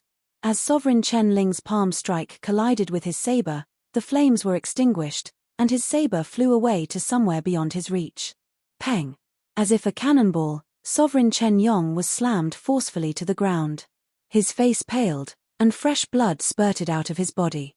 To be honest, it was a miracle that he was still alive given the injuries that he had sustained after the fight with the 20 ancient sages. There was no way that he could possibly stand up against an expert whose strength was near his level in his current state. Ha ha ha ha. Seeing that his attack had worked, Sovereign Chen Ling's eyes glowed in exhilaration. Sovereign Chen Yong, you have been in a position of dominance for so long. Did you ever think that you would land in such a state? As he spoke, he walked toward Sovereign Chen Yong a step at a time. Placing his feet triumphantly upon the chest of the defeated Sovereign Chen Yong, he burst into hearty laughter. This was a man who was renowned for being peerless. He commanded might far surpassing anyone around him, and there was no one who did not fear him. Yet, he had still ended up beneath Sovereign Chen Ling's feet, suffering a fate worse than death. Suppressed under Sovereign Chen Ling's feet, Sovereign Chen Yong was unable to move at all. With a livid expression on his face, he turned to the other sovereign and said, "Sovereign Chen Xing, I have treated you with kindness. Are you certain you want to collude with him against me? If he's able to turn his back against me, the same fate could very well befall you another day. As long as you help me tide through the difficulties today, I can overlook what has happened today, and everything will go back to what it was." Hearing those words, Sovereign Chen Xing fell into deep contemplation. He had always played a neutral role in the otherworldly demonic tribe. To be honest, he would never have chosen to betray Sovereign Chen Yong if he had any other choice. Seeing that Sovereign Chen Xing was actually hesitating, Sovereign Chen Ling exclaimed in fury. "Sovereign Chen Xing, from the moment that we decided to ally with one another, you stepped onto a path of no retreat. If he recovers to his peak, both you and I will be goners." Sovereign Chen Xing was a person of astounding strength and wits. However, if there was one flaw to be picked about him, it would be that he was too indecisive. They had already gone so far, so how could they possibly turn back? It was far too late for that. "I'm sorry, Sovereign Chen Yong. The terms that Sovereign Chen Ling has offered me are simply too great for me to reject." Recalling the means of Sovereign Chen Ling and the terms that the other party had offered him, Sovereign Chen Xing hesitated for a brief moment before raising his palm to deal the killing blow against the flawed Sovereign Chen Yong. It was a strike that harnessed incredible prowess. If Sovereign Chen Yong failed to dodge it, his head would be burst into bits, and he would die on the spot. As Sovereign Chen Xing's palm swiftly approached Sovereign Chen Yong's head, the latter did not seem to panic in the least. On the contrary, with a look of resignation on his face, he shook his head in disappointment.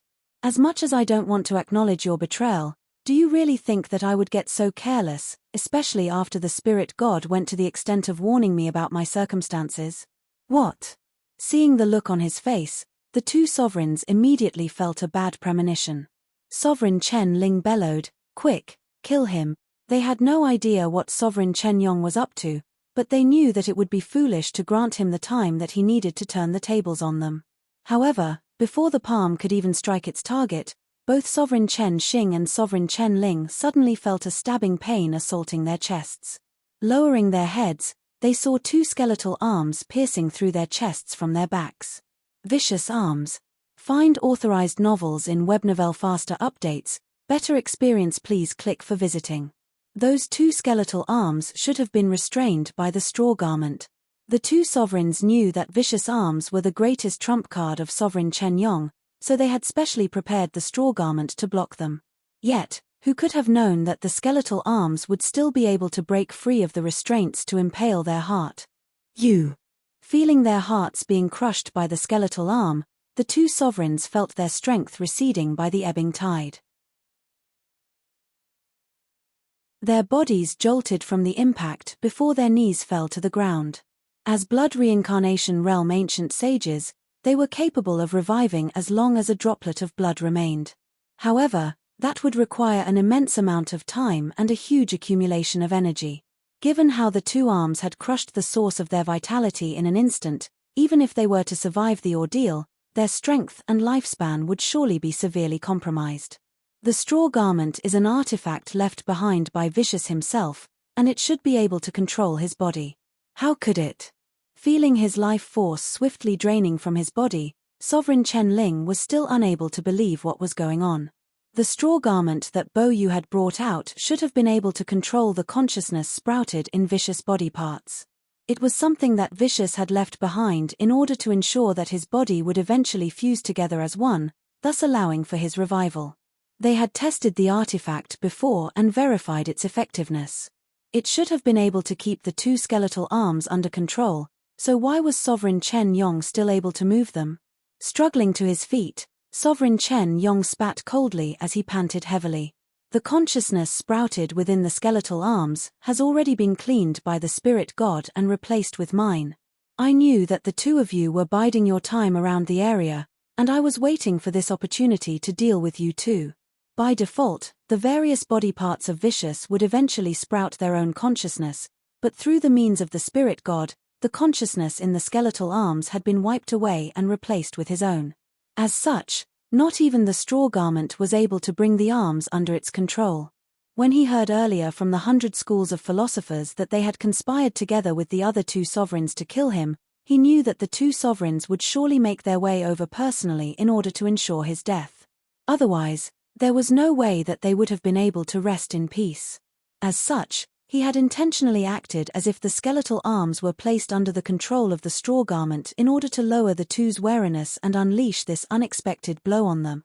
When he asked Sovereign Chen Xing for his help earlier, he had, in truth, been giving the latter one last chance to make his choice. However, since the latter had chosen to betray him, there was no need for him to stand on ceremony. "You be ****, I'll kill you." Sovereign Chen Ling did not think that his plan would be foiled like that after all of the schemes that he had concocted. Overwhelmed with rage, he gritted his teeth and gathered all of the strength in his body. Boom! He forcefully jolted the skeletal arm out of his body before raising his palm to strike Sovereign Chen Yong. Alas, before his palm could land on the other party, his figure suddenly vanished. It seemed as if he had leaped into a spatial passageway. "Sovereign Chen Yong, I have underestimated you. I might have failed to kill you this time around, but I'll have plenty of opportunities to do so in the future. Just wait and see." His voice gradually grew fainter and fainter before turning completely silent.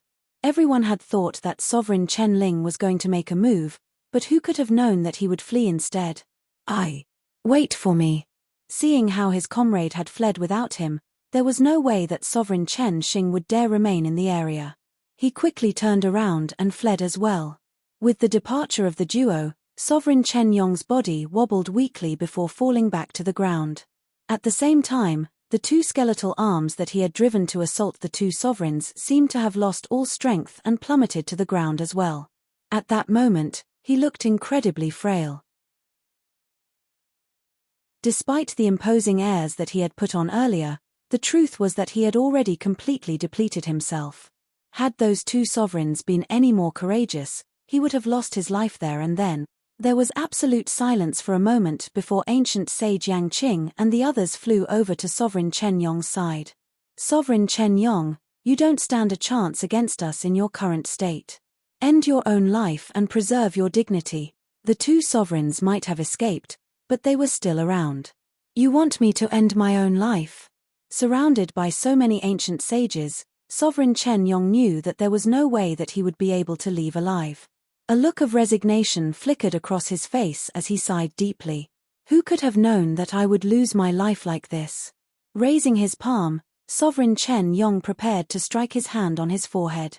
At this crucial moment, Zhong Xian rushed over and bellowed, "Hold it."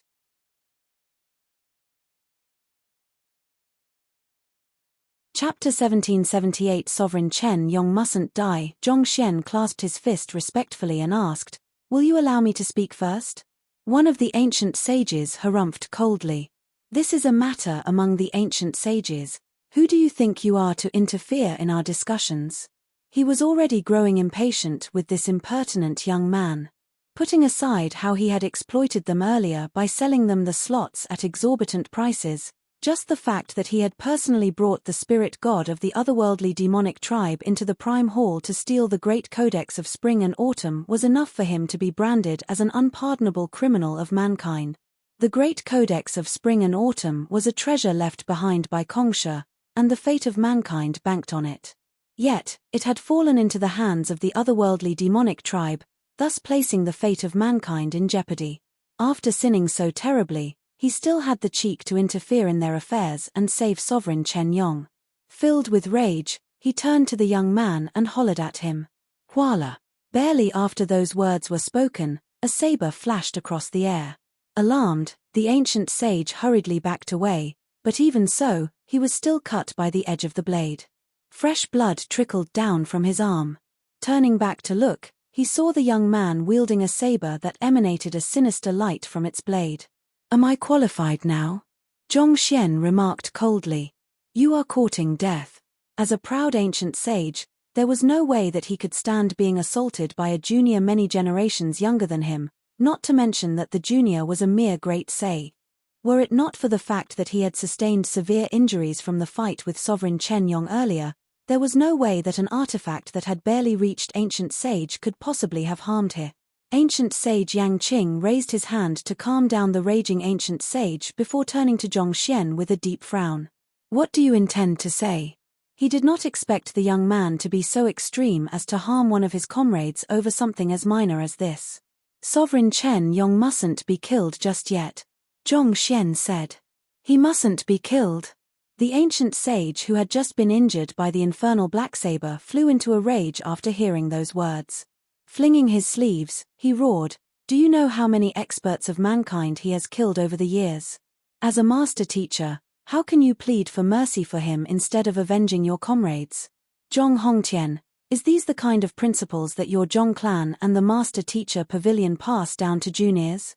Zhong Hongtian was not so shallow as to be provoked by the ancient sage's words so easily, but the slight frown between his brows showed his incomprehension toward the actions of his descendant. As long as Sovereign Chen Yong was around, the otherworldly demonic tribe would only grow stronger and stronger. He was the figure who held the otherworldly demonic tribe together, and it was under his leadership that countless humans had been killed across many battlefields over the years. It had not been easy for them to acquire this opportunity to get rid of Sovereign Chen Yong, and there was no way that they were going to allow this opportunity to slip through their fingers so easily. If they allowed this tiger to return to his mountain, there was no telling how many more humans would be killed once he recovered from his injuries. This descendant of his had displayed keen discernment in his judgment thus far, so why would he suddenly become so foolish when it came to this matter? "Please don't drag the Zhong clan and the master-teacher pavilion into this matter. This is my individual decision, and it has nothing to do with them," Zhongxian replied sharply. There were several major reasons that he was determined to save Sovereign Chen Yong, and the greatest one was Luo Ruoxin. The latter had been serving as Luo Ruoxin's subordinate for a period of time, so if anyone in this world had a clue as to how he could get to her, it would definitely be Sovereign Chen Yong. If Sovereign Chen Yong died there, his final clue would effectively be severed. This was something that he could not allow to happen. Individual decision? As a mere great sage, do you think that the decisions you make can sway the minds of us ancient sages? Another human ancient sage scoffed in response to Zhongxian's words. Do you think that you are worthy of standing in our midst just because you have an ancient sage weapon? You really think too highly of yourself. You're right. There's no way I would be qualified to speak to you all just because I have an ancient sage artifact. Zhongxian swept his gaze across the ancient sages around him before raising the infernal black saber once more. Sila. The saber sliced through space and time, arriving right before old geezer Yu in an instant. The heck? Old geezer Yu cursed indignantly. Screw you. Even if you wish to establish your strength and make others value your opinion, You don't have to use me as a punching bag. There are so many other people that you can hack, so why me? How the heck did I offend you? Feeling deeply stifled, old geezer Yu swiftly darted to the side. While he was the least wounded, he had still sustained a fair amount of damage, causing his strength to be lowered to around 30% of his peak. Nevertheless, he was not an opponent that the infernal blacksaber, which had achieved a breakthrough to ancient sage not too long ago, could compare to. Dodging the attack, old geezer Yu was just about to counterattack when his body suddenly froze. He felt himself being overwhelmed by a powerful aura. Sovereign vicious. Old geezer Yu narrowed his eyes in horror. Even though the aura was devoid of killing intent, as an otherworldly demon, he could instantaneously recognize it as his ancestor, Vicious, who had fought on equal grounds with Kongsha. Due to the junchi of slaughter that the otherworldly demons practiced, the suppression exerted through bloodline was exceptionally powerful. This was also why the hierarchy was extremely rigid in the otherworldly demonic tribe. Puha! In the blink of an eye, the infernal blacksaber had already struck one of the flaws in his cultivation. His face turned pale, and fresh blood spewed out of his mouth. His body swiftly retreated into the distance before smashing heavily into the ground. Is such strength enough to qualify me to speak to you all? Zhong Xian asked coolly. Old geezer Yu was an ancient sage 3-dan blood reincarnation realm expert, whereas the infernal blacksaber was an artifact that had just barely reached ancient sage. Under normal circumstances, it would have been impossible for the latter to injure old geezer Yu. However, through vicious suppression and exploiting the flaws in old geezer Yu's cultivation, not to mention that the latter had sustained severe injuries in the fight with Sovereign Chen Yong, Zhong Xian managed to pull the assault off. Fine. We'll acknowledge your strength. You are indeed qualified to speak with us. However, I expect you to come up with a sufficiently convincing reason that can persuade us. Even though Zhong Xian's movements were swift, the ancient sages were still able to notice that something was amiss. It was clear that the young man had some trump card other than the infernal blacksaber, and the two of them put together were enough to wound even Bo Yu. On that basis, it was clear that he was qualified to speak on equal terms with them.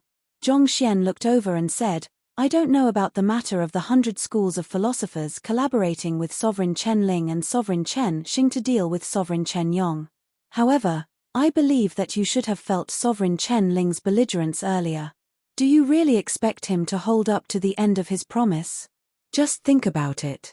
Had Sovereign Chen Yong not injured him, do you think that you could trust him not to have made a move on the rest of us?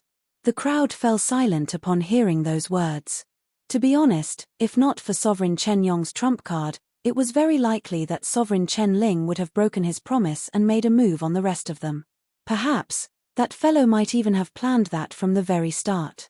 He had been biding his time till both they and Sovereign Chen Yong were severely injured so that he could kill two birds with one stone. If they had lost their lives there, the master-teacher continent would have effectively lost its final layer of protection. There were still ancient sages who did not go to the Temple of Confucius for both the 100 schools of philosophers and the master-teacher continent, but they were insufficient to pose a threat to the other two sovereigns. Sovereign Chen Ling is someone who could betray even his own tribesmen. Do you think that he would have any qualms breaking his agreement with you? I know that you have probably taken some precautions to prevent him from reneging on his deal, and you might also see this as an ideal opportunity to assassinate Sovereign Chen Yong and unravel the unity of the otherworldly demonic tribe. If you had succeeded earlier without sustaining any wounds, it would indeed have been a good thing. You would have been able to exploit the temporary chaos amidst the otherworldly demonic tribe from the loss of their highest leader to deal a decisive blow. However, that might not necessarily be so given the current state of affairs. Just imagine what will happen if Sovereign Chen Yong dies, and Sovereign Chen Ling returns to tell the otherworldly demonic tribe that he was ambushed and killed by us, and that he was nearly killed too while trying to save him. If he were to do so, he will be able to swiftly build solidarity among the otherworldly demonic tribe and unite them. I believe that you should be able to see the consequences of that even if I don't elaborate further, Zhong Xian said. Find authorized novels in Webnovel faster updates. Better experience, please click for visiting this. Ancient sage Yang Qing fell into deep contemplation. Indeed. If Sovereign Chen Yong really died there, Sovereign Chen Ling could make use of that impetus to unite the entire otherworldly demonic tribe. That would effectively place mankind into even deeper danger.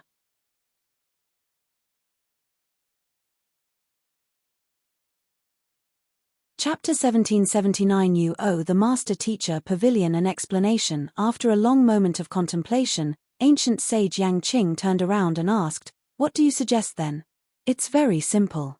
Not only must we not allow Sovereign Chen Yong to die, we should also help him recover from his injuries. After that, we should take him back to the otherworldly demonic tribe and help him exact vengeance.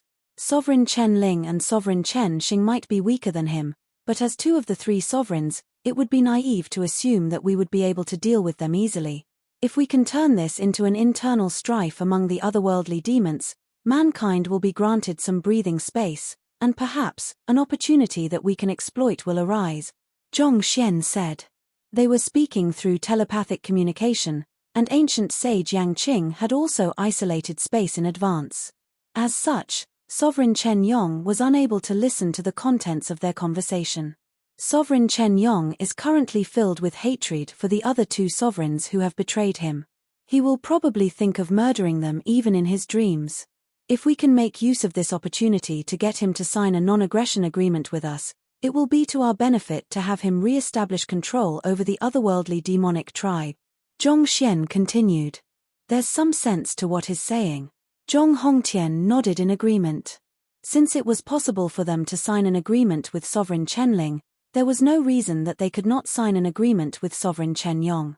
Given Sovereign Chen Yong's influence in the clan, if he agreed to work with them, it was likely that the effects would be far better. You are right. It's true that we should indeed spare Sovereign Chen Yong for the time being. However, there are some matters that I think you have failed to consider in your plans, ancient sage Yang Qing said. Firstly, once Sovereign Chen Yong recovers, his strength will far surpass ours. If he turns against us, the Master Teacher Pavilion and the 100 schools of philosophers will barely be able to defend ourselves. Secondly, he's extremely skilled in warfare. Furthermore, he has fought with the forces of mankind for many years and has even snuck into the Master Teacher Pavilion headquarters before, so he has a very clear idea of our military might. If we spare him, he could potentially become the greatest threat to mankind. Last but not least, the injuries that we have sustained are simply too great. We don't have sufficient eon of ancient sage to support us, and our lifespans are reaching their limit. We won't be able to protect mankind for much longer. In truth, the 100 schools of philosophers had also considered such a possibility. They knew that ambushing Sovereign Chen Yong would not solve the matter once and for all, and greater trouble could arise due to it. However, they did not see any other path. 10,000 years ago, when the eon of ancient sage vanished from the world, the human ancient sage cultivators could only go into hibernation in order to protect whatever they had for as long as possible. In other words, of their group, even the youngest Zhong Hongtian was already 10,500 years old. If they did not sustain injuries that were too severe, they might still be able to live for a while longer. However, given the current states that they were in, it was likely that they would only be able to fight 2 more good battles before finally meeting their end. To make matters worse, they had failed to obtain the Great Codex of Spring and Autumn. It could be said that mankind was in its weakest state in the past tens of thousands of years. There was no doubt that Sovereign Chen Yong was far more capable than the other two sovereigns, both in terms of fighting prowess and military warfare. Mankind might be in its weakened state, but it would at least stand a chance with those two as its opponents. If they let Sovereign Chen Yong off, it could very well spell their doom. The expressions of the ancient sages in the area turned livid as they lowered their heads.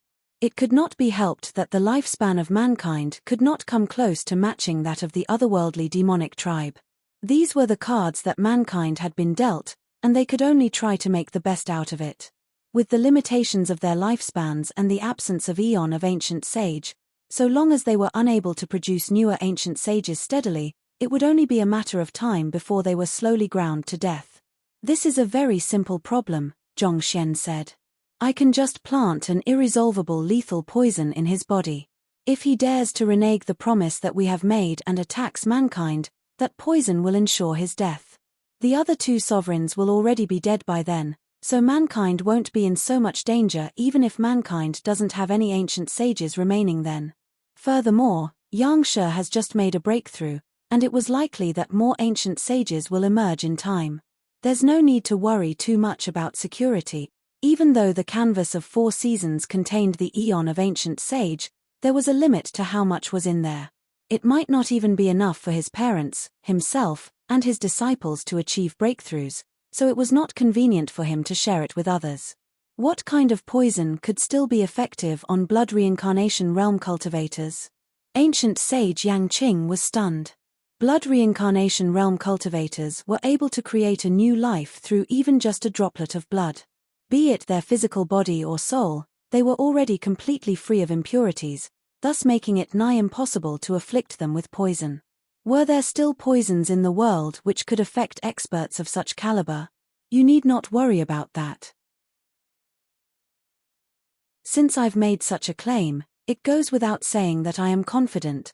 Zhongxian chuckled softly.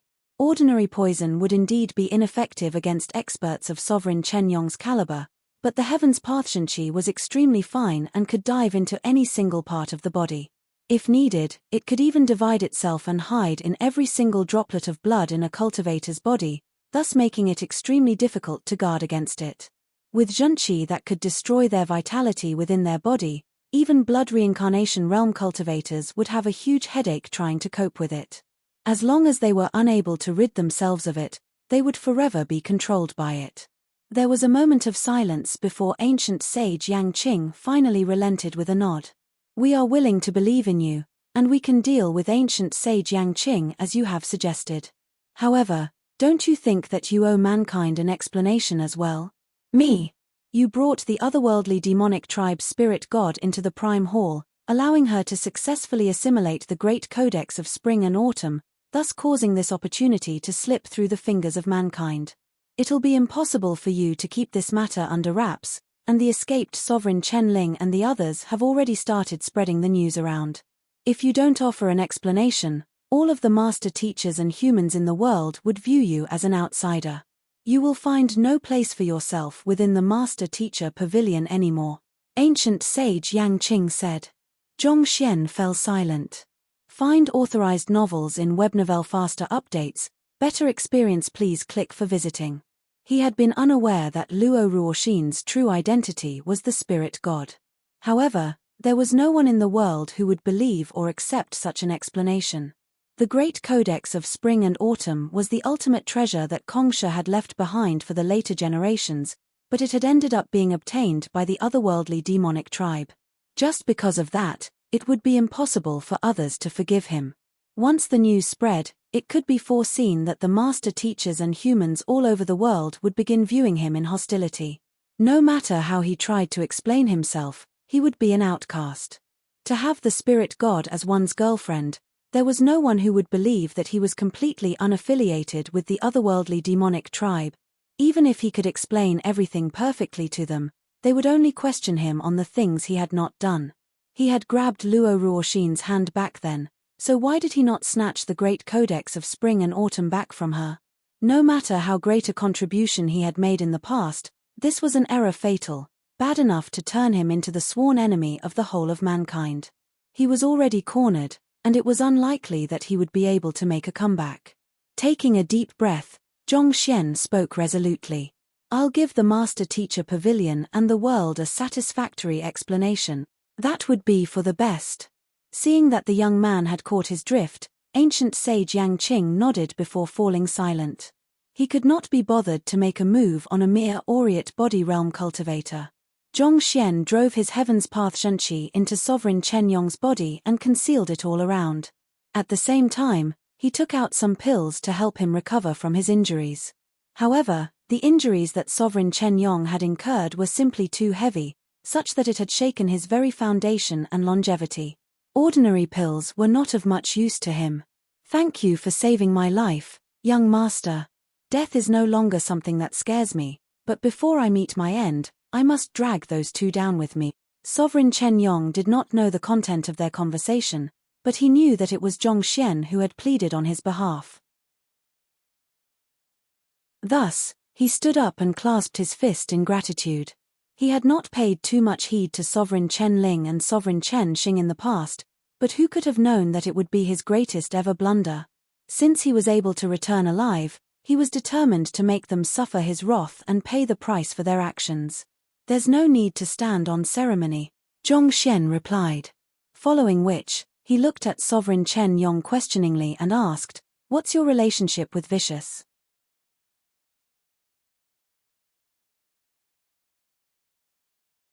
Chapter 1780 Zhong Hongtian vs. Bo Yu. Sovereign Chen Yong was able to use his blood to drive Vicious' skeletal arms, and that only pointed at a single possibility. He shared the same blood origin as Vicious. "He's my grandfather," Sovereign Chen Yong replied without hiding anything. "Grandfather?" Zhongxian was taken aback. He did not think that their relationship would actually be so close. He had thought that they would be many generations apart. Vicious was an expert who had lived tens of thousands of years ago, yet Sovereign Chen Yong was still alive despite being his grandson. The longevity of the otherworldly demonic tribe was truly frightening.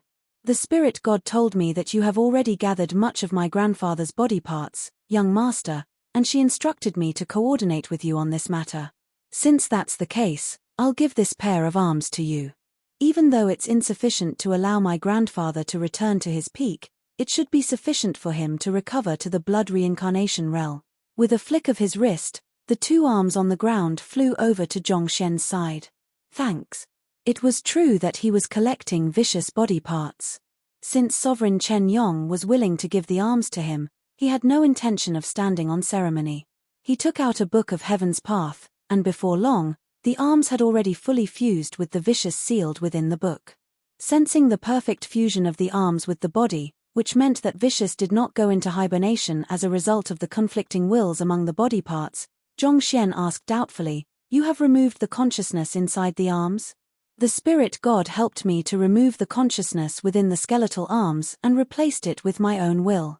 Since I'm giving them to you, young master, I dare not to leave my own consciousness within," Sovereign Chen Yong explained.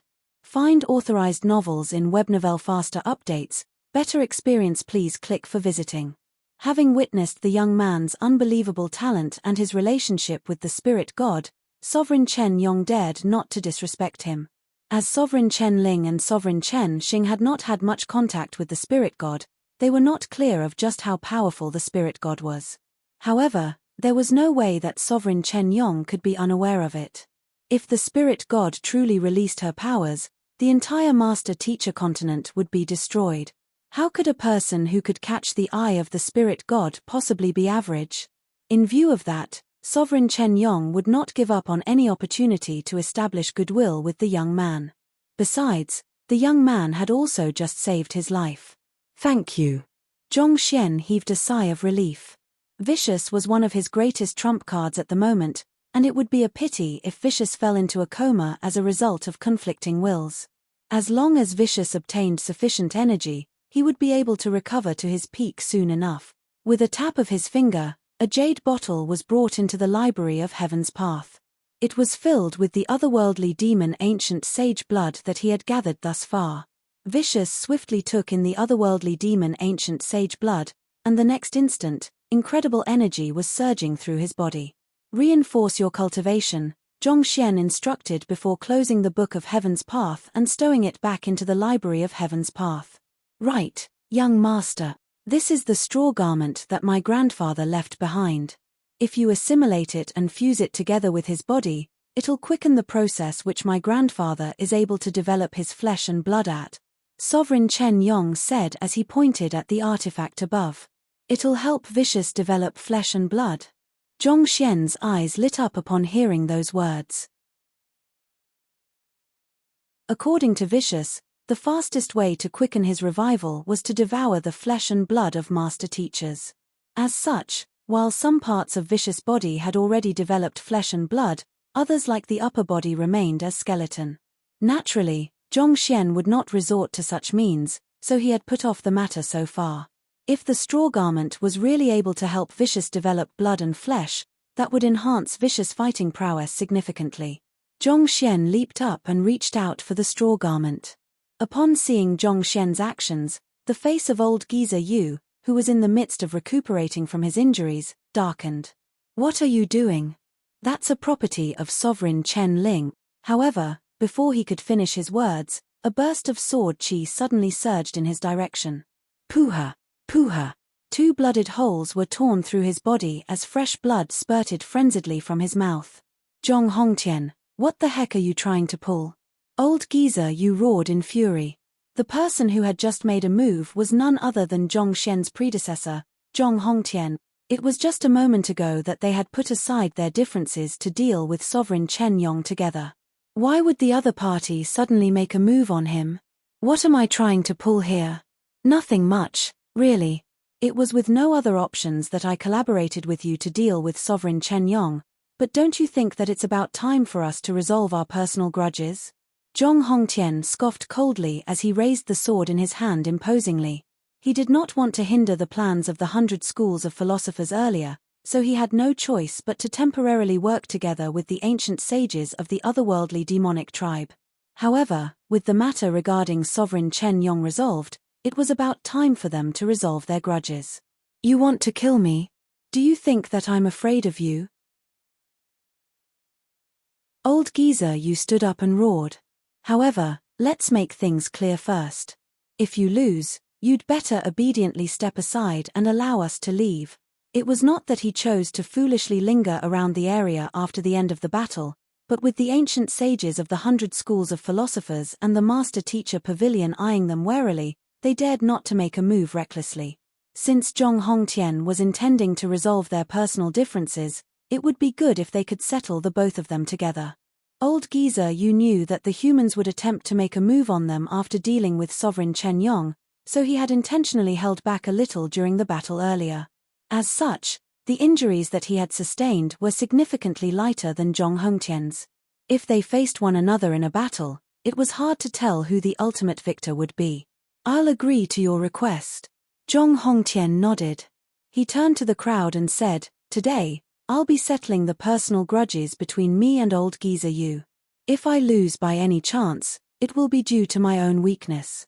I'll have to ask you not to exact vengeance for me and allow him to leave. Brother Hongtian. Ancient sage Yang Qing frowned. He did not think that the other party would abruptly make such a decision, and he did not think that it was a good idea either given the state that Zhong Hongtian was in. My mind is made up. Zhong Hongtian waved his hand resolutely. This was not a spontaneous decision from his side. He had been thinking about the matter for quite a while. With the severe injuries that he had sustained in the battle with Sovereign Chen Yong, he had realized that he would not be able to look over the Zhong clan for much longer. It was long overdue for him to entrust the responsibility to the newer generations to shoulder. He had a very favorable view of the current head of the Zhong clan, and he believed that the Zhong clan would prosper under his leadership. As someone whose time was nearly up, the last gift that he could offer the Zhong clan was to remove one of the threats lurking around it.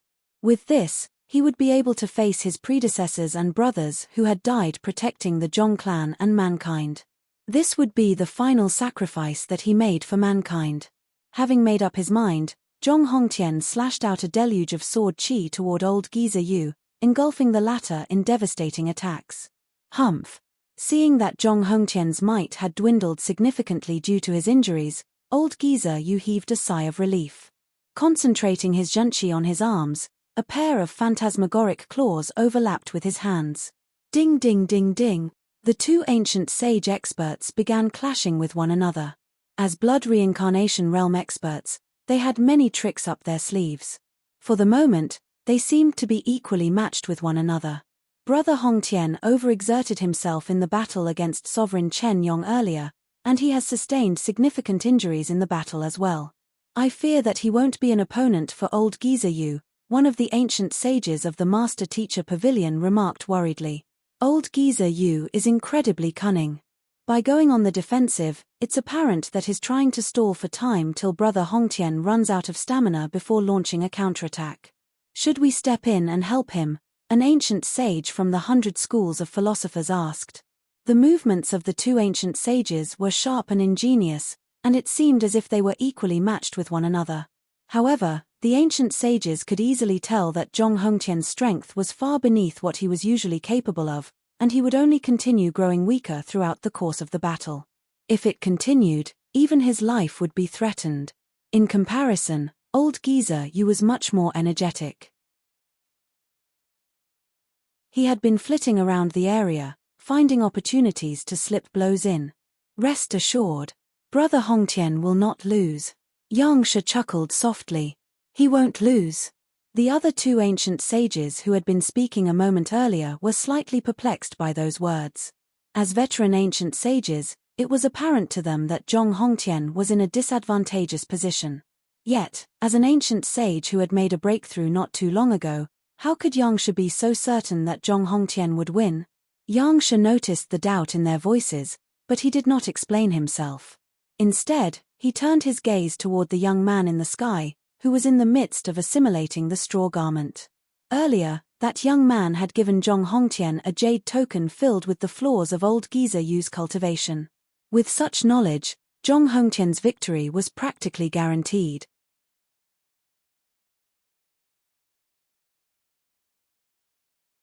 Chapter 1781 Zhong Hongtian's death. Just as Yang Shi had guessed, the reason that Zhong Hongtian dared to challenge old geezer Yu and even agreed to his conditions was because he knew the flaws in the latter's moves. It might seem as if he was in a disadvantageous position, but in truth, he was also looking for an opportunity to inflict a critical hit and kill old geezer Yu in a single strike. Endless sword chi warped into many dragons that swept across the sky, forcing old geezer Yu to swipe his phantasmagoric claws upward. This is the moment. Seeing that there was an opening in old geezer Yu's movements just as Zhong Xian had said, Zhong Hongtian immediately concealed his sword in the midst of the soaring dragons to direct a jab toward old geezer Yu's blind spot. Flowing water hidden sword. This was said to be a technique that had been created by a hopeless romantic sword genius in the Zhong clan. After his spouse was killed by his enemies, he had spent many years perfecting this move in order to exact vengeance. He had known that his strength lay in maneuvering and concealing himself amid water, making it nigh impossible for his enemies to grasp hold of him, so he had waited patiently for the moment to pierce through his enemies' throats with a swift stab. The technique that Zhong Hongtian was using to conceal his sword amid the dragons was similar. Break. As expected, old geezer Yu did not notice the sword. His phantasmagoric claws continued clawing fervently at the incoming sword chi, warding them off. Wang. From the midst of one of the dragons, a long sword bolted forth, growing larger and larger in old geezer Yu's eyes. But it happened that he had just pushed his speed to the limit, thus maximizing his momentum, rendering him powerless to dodge or protect himself. Find authorized novels in Webnovel Faster Updates. Better experience, please click for visiting. Puha.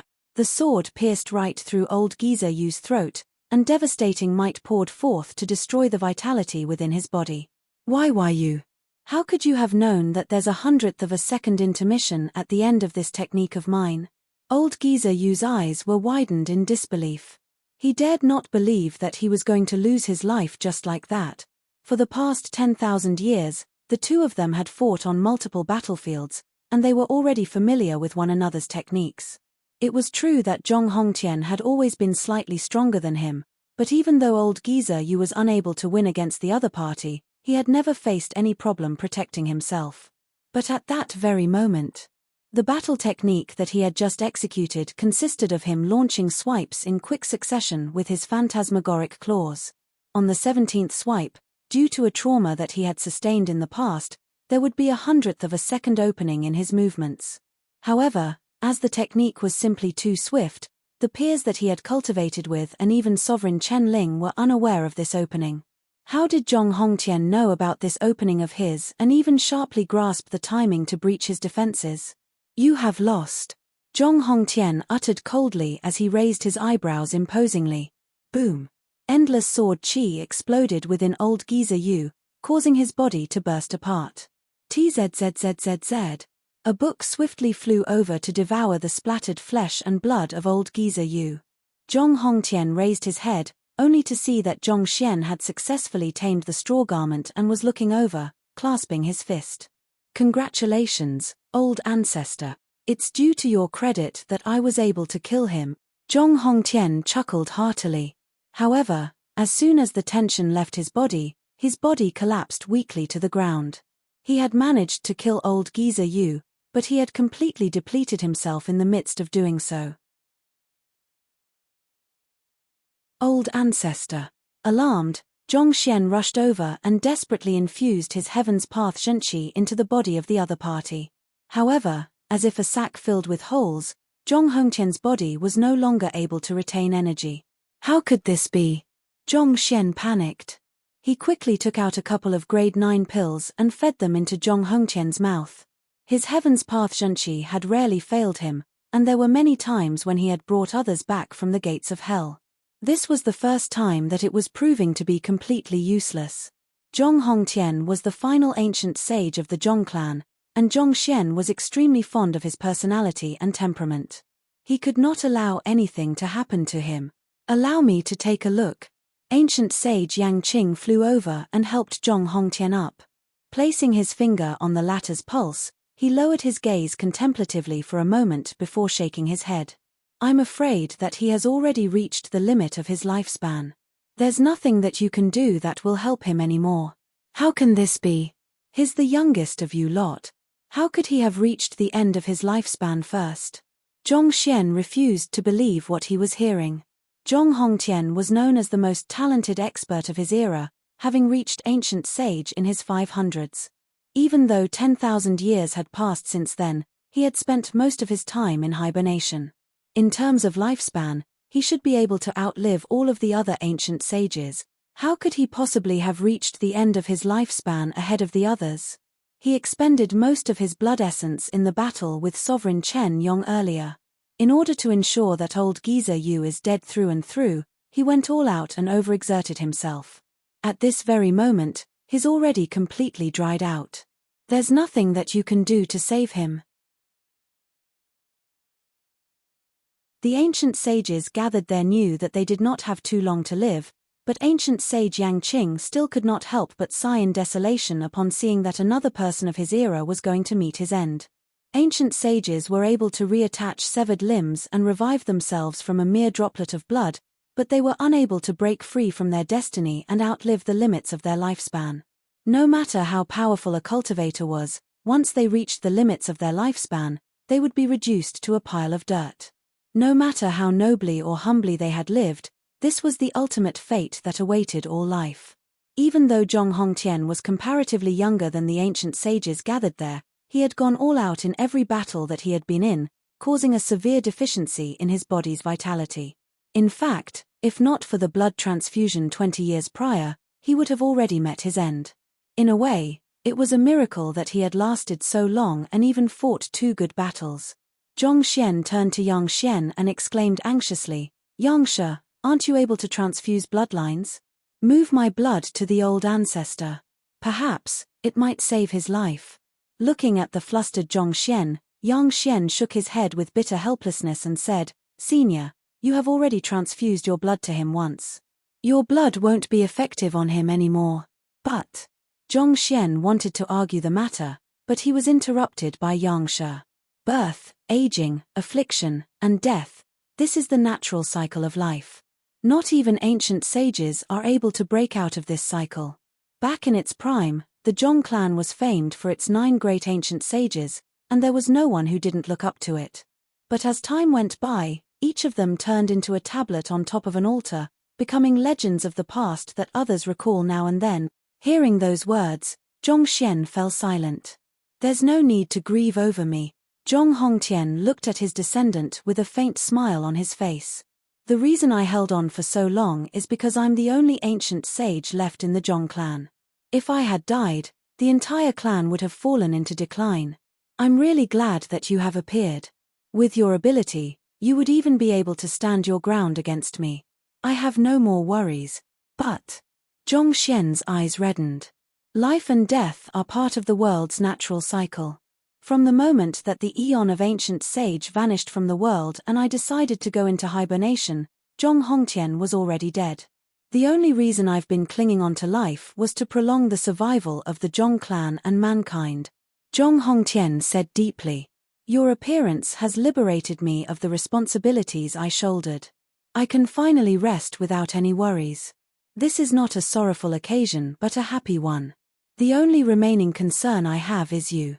You are only an Aureate body realm cultivator at the moment, but you will have to carry the entire Zhong clan and perhaps even mankind as a whole. The path ahead of you will be fraught with even more difficulties than mine. As Zhong Hongtian spoke, he took a look at his surroundings and chuckled weakly. All right, my friends. May we meet again in our next lives and fight together as brothers in arms. I'm feeling a little tired right now, so I'll take my leave. And so, Zhong Hongtian closed his eyes one last time.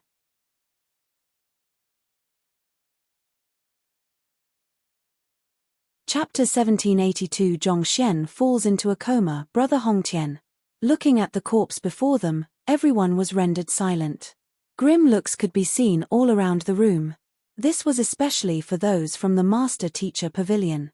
They were incredibly silent. They had fought together for almost 10,000 years, and they had known that such a parting would come from the very start.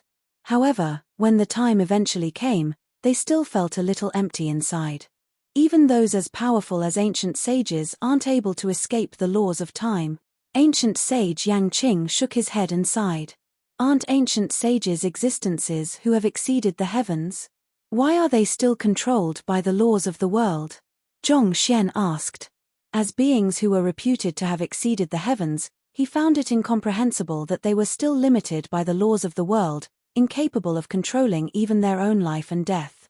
Ancient sages have exceeded the heavens, but only in the own laws they have comprehended, ancient sage Yang Qing explained. Brother Hongtian comprehended the law of swordsmanship, and his level of mastery even exceeded the heavens themselves. However, in other aspects, such as his own lifespan, he did not overcome the limitations of the world. Hearing those words, Zhong Xian was stunned for a moment. Swordsmanship? You are saying that, as long as one is able to surpass the heavens in single field, one will be qualified to become an ancient sage? He had heard bits and pieces about the prerequisites to pushing for a breakthrough to ancient sage from his father, Sword Saint Xing. However, Sword Saint Xing was only at Great Sage 4 Dan Sempiternal Realm, and the things that he knew were based on rumors passed down through the generations. It was inevitable that what he knew was limited compared to the top expert of the 100 schools of philosophers. That's right. Only those who have comprehended a law that surpasses the heavens will be able to ascend as ancient sages, ancient sage Yang Qing replied. Isn't time the field of specialty of the Zhong clan? Why didn't the old ancestor use his comprehension of time to push for a breakthrough to ancient sage? Zhong Xian asked once more. The bloodline of the Zhong clan harnessed the time quintessence. Since that was the case, if Zhong Hongtian had pushed for a breakthrough using the time quintessence, would he not have been able to lengthen his lifespan and overcome the limitations of time? The temporal laws across various dimensions are all connected to one another in one way or another. This includes not just the Master-Teacher continent and the otherworldly demonic tribe's otherworldly battlefield but also higher worlds such as the one the spirit god resides in. Even those who have grasped time quintessence would not have understood the temporal laws of the Master-Teacher continent. To truly overcome the heavens in this field is nigh impossible. Even Kong Shi failed back then, let alone those who came after him, ancient sage Yang Qing said with a bitter smile. Time was one of the most fundamental laws of the universe. Even if the world collapsed, the 5 elements were extinguished, and space ceased to exist, time would still continue ticking by.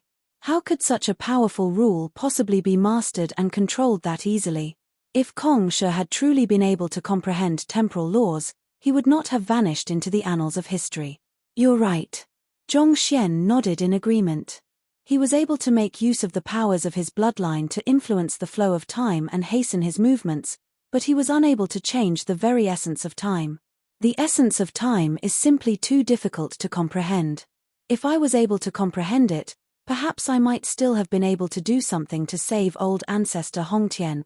Zhong Xian sighed deeply. All of a sudden, his mind jolted. As if an earthquake had happened, the library of heaven's path in his mind began shaking intensely. This is bad. Zhong Xian narrowed his eyes in horror. Before he could do anything, His vision turned dark. Putong. He collapsed to the ground. Senior. Yangsha rushed forward. Ancient sage Yang Qing swiftly stepped forward to examine Zhongshen's condition before frowning in bewilderment. It seems to be some kind of deficiency in his soul. As a great sage cultivator, considering how Zhongshen had not been assaulted or attacked, how could an injury just appear in his soul all of a sudden? What in the world had happened? I specialize in the field of souls. Allow me to take a look. The ancient sage of the Jiang clan stepped forward. He quickly extended his soul energy toward Zhongshen, but before he could probe into Zhongshen's body, his own body began to tremble. He hurriedly retreated a few steps backward as his face turned ghastly pale. What happened? Seeing the state that the ancient sage of the Jiang clan was in, everyone became perplexed. There's some kind of peculiar energy protecting his soul. I'm unable to probe any deeper into his body, the ancient sage of the Jiang clan said. Some kind of peculiar energy is protecting his soul? Just what kind of energy is able to keep even you out? Ancient sage Yang Qing frowned in incomprehension. As an ancient sage who specialized in the field of souls, it would be impossible for ancient sages of the same cultivation realm to ward off his probing. Considering how Zhongshen was unconscious, it was unimaginable for him to be able to ward off the Jiang clan ancient sage's probing and even injure him. It seems to be. The body of the ancient sage of the Jiang clan stiffened as he spoke. It seems to be the power of the heavens. He's protected by the heavens. Hearing those words, the crowd widened their eyes in astonishment as they turned their gazes toward Zhongshen once more. To think that a great sage cultivator would actually be protected by the heavens. What the heck was going on? Yangsha, I'll leave you to protect him. If anything happens, liaise with me right away. Meanwhile, I'll lead the others to reinforce the surrounding space. Without the great codex of spring and autumn and Kongsha's seal keeping the place intact, the entire temple of Confucius has already fallen into the void of space-time. If we don't drag it back soon, we'll all be goners. Ancient sage Yang Qing said worriedly. The stars had already vanished from the sky, indicating that they were no longer on Master-Teacher continent. Find authorized novels in Webnovel faster updates. Better experience. Please click for visiting. Yes. Yangsha nodded. All right, let's get to action, ancient sage Yang Qing said as he swiftly led the ancient sages away. While the emergence of the great codex of spring and autumn and the major battles that had consequently broken out had damaged the temple of Confucius significantly, it was still a sacred land left behind by Kongsha himself. As descendants of Kongsha's lineage, they could not allow anything to happen to it. As the crowd left, Yangsha lowered his gaze to the unconscious Zhongshen and frowned in concern. Senior, just what has happened to you? Completely unaware of the happenings outside, at that very moment, Zhongshen was in a semi-conscious state. It felt as if his consciousness had been stripped from his body. Vaguely, he seemed to see a familiar silhouette ahead of him. She was looking at him with worry in her eyes. Ruoxin. He muttered weakly. Don't worry, I'm fine, the young lady said. You have to take care of yourself. Remember to keep my gift with you at all times. You mustn't separate from it even for an instant. You mean, the pendant? I have been keeping it close to me. Zhongshen replied weakly. He tried to stand up, but his body felt heavy as though someone had filled it with lead. Prior to entering the temple of Confucius, Luo Ruoxin had given him a pendant. She had said that it was something given to her by her father, and it would save him during a crucial moment. While he found her words inexplicable, he had made sure to keep it close to him at all times. That's good. Zhongshen, I have to leave now. The artifact in the library is my final gift to you. Make use of it well. I'll be waiting for you. Gradually, Luo Ruoxin's voice and silhouette seemed to grow fainter and fainter, as if she would vanish at any moment. Library. You know of the existence of the library? Zhongshen's body stiffened upon hearing those words. The Library of Heaven's Path had always been his greatest secret, and he had never told anyone about it. All along, he had thought that Luo Ruoxin was oblivious to its existence, but who would have thought that she actually knew about it? Farewell, Zhongshen. With a bitter smile and longing in her eyes, Luo Ruoxin's silhouette dissipated. "No, don't go." With a shout, Zhongxian's body shot upright. It was only then that he noticed that it was all a dream. "Teacher, you're awake." Turning toward the voice, he saw Zhao Yue, Zheng Yang, and the others standing not too far away with concern rippling in their eyes. His parents, the Xingmeng sword saints, were in the room as well. Swiftly scanning his surroundings, Zhongxian asked, "Are we out of the Temple of Confucius?" You're tuning in to the Celestial War YouTube channel. Don't forget to subscribe and join us on this journey to catch the most captivating stories,